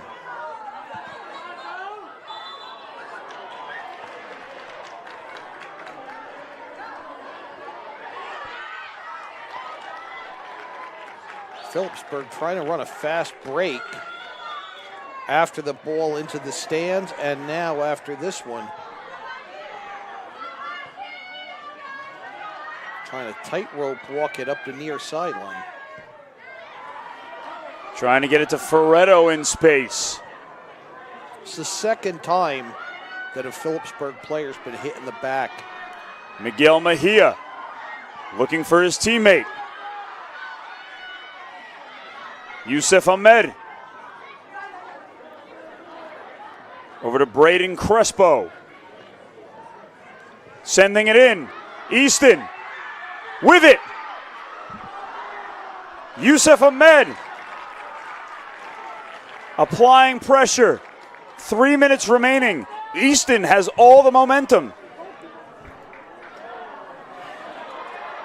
Troxel tried to throw, and it spun out of his hand in an odd manner and curved out of bounds. Gives Easton the ball deep. And a bit of a lazy attempt on net there. It's number 16, Braden Crespo. So interesting decision there with Easton rolling for the first time in 98 minutes.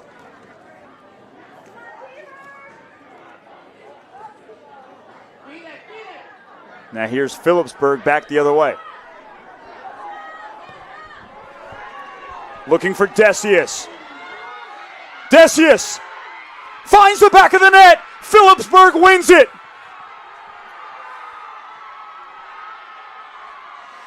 Devastation from Easton. Players on the ground, but just a beautiful finish, unlike any we've seen so far tonight, by Decius. Gets a great feed and ends this with 2:13 to go in the second overtime. I mean, what an unbelievable pass. Adam Dibaeb with the most perfect pass of any player here tonight, finds the foot of Elvin Decius, who finishes it, and Phillipsburg, the Stateliners, sweep the Delaware River rivalry here at Lafayette College. It took 2 overtimes to get here, but they get the job done. Phillipsburg defeats their rival, the Easton Red Rovers, and the Delaware River rivalry is a one-sided affair here tonight in favor of Phillipsburg.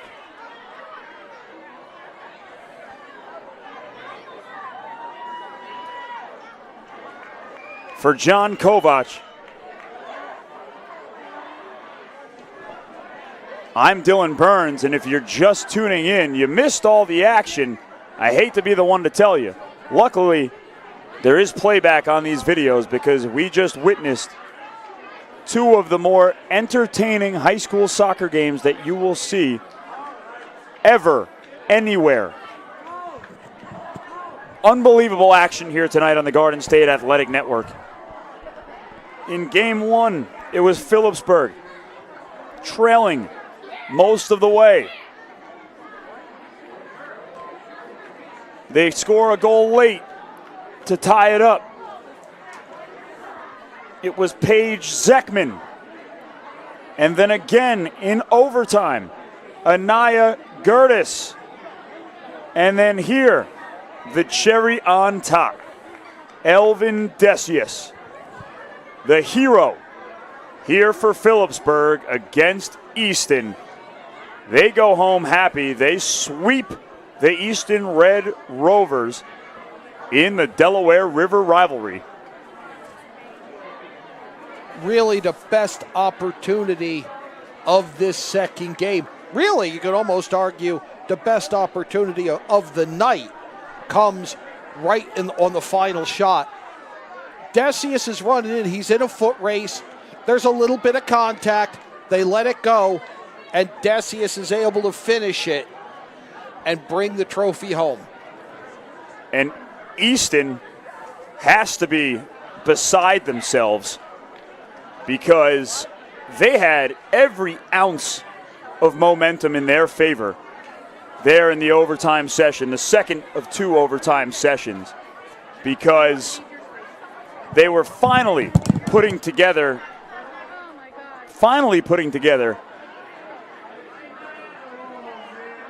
what looked like goal-scoring opportunities, and then you pull the string, and Phillipsburg ultimately brings home the glory.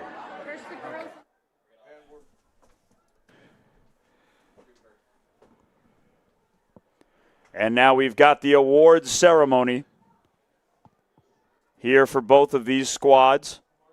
An excellent display of sportsmanship, being able to get together after a hard-fought battle.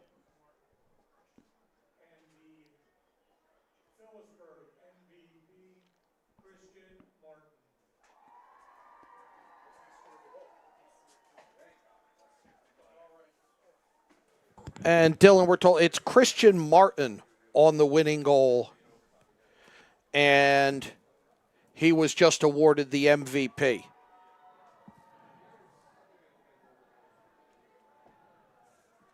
Lovely. That's what we get for going off of the rosters on the internet. There he is. Enjoy it, young man. Whatever your name is. Christian Martin with the winning goal. Phillipsburg wins it 1-0 in the second overtime. Phillipsburg wins game one in similar dramatic fashion. 2 overtime games, 2 wins for Phillipsburg. The Delaware River rivalry doesn't disappoint. Thank you to our producer, Jared Kilmas. For my color analyst, John Kovach, I'm Dylan Burns. On behalf of the entire Garden State Athletic Network, thank you and have a good night.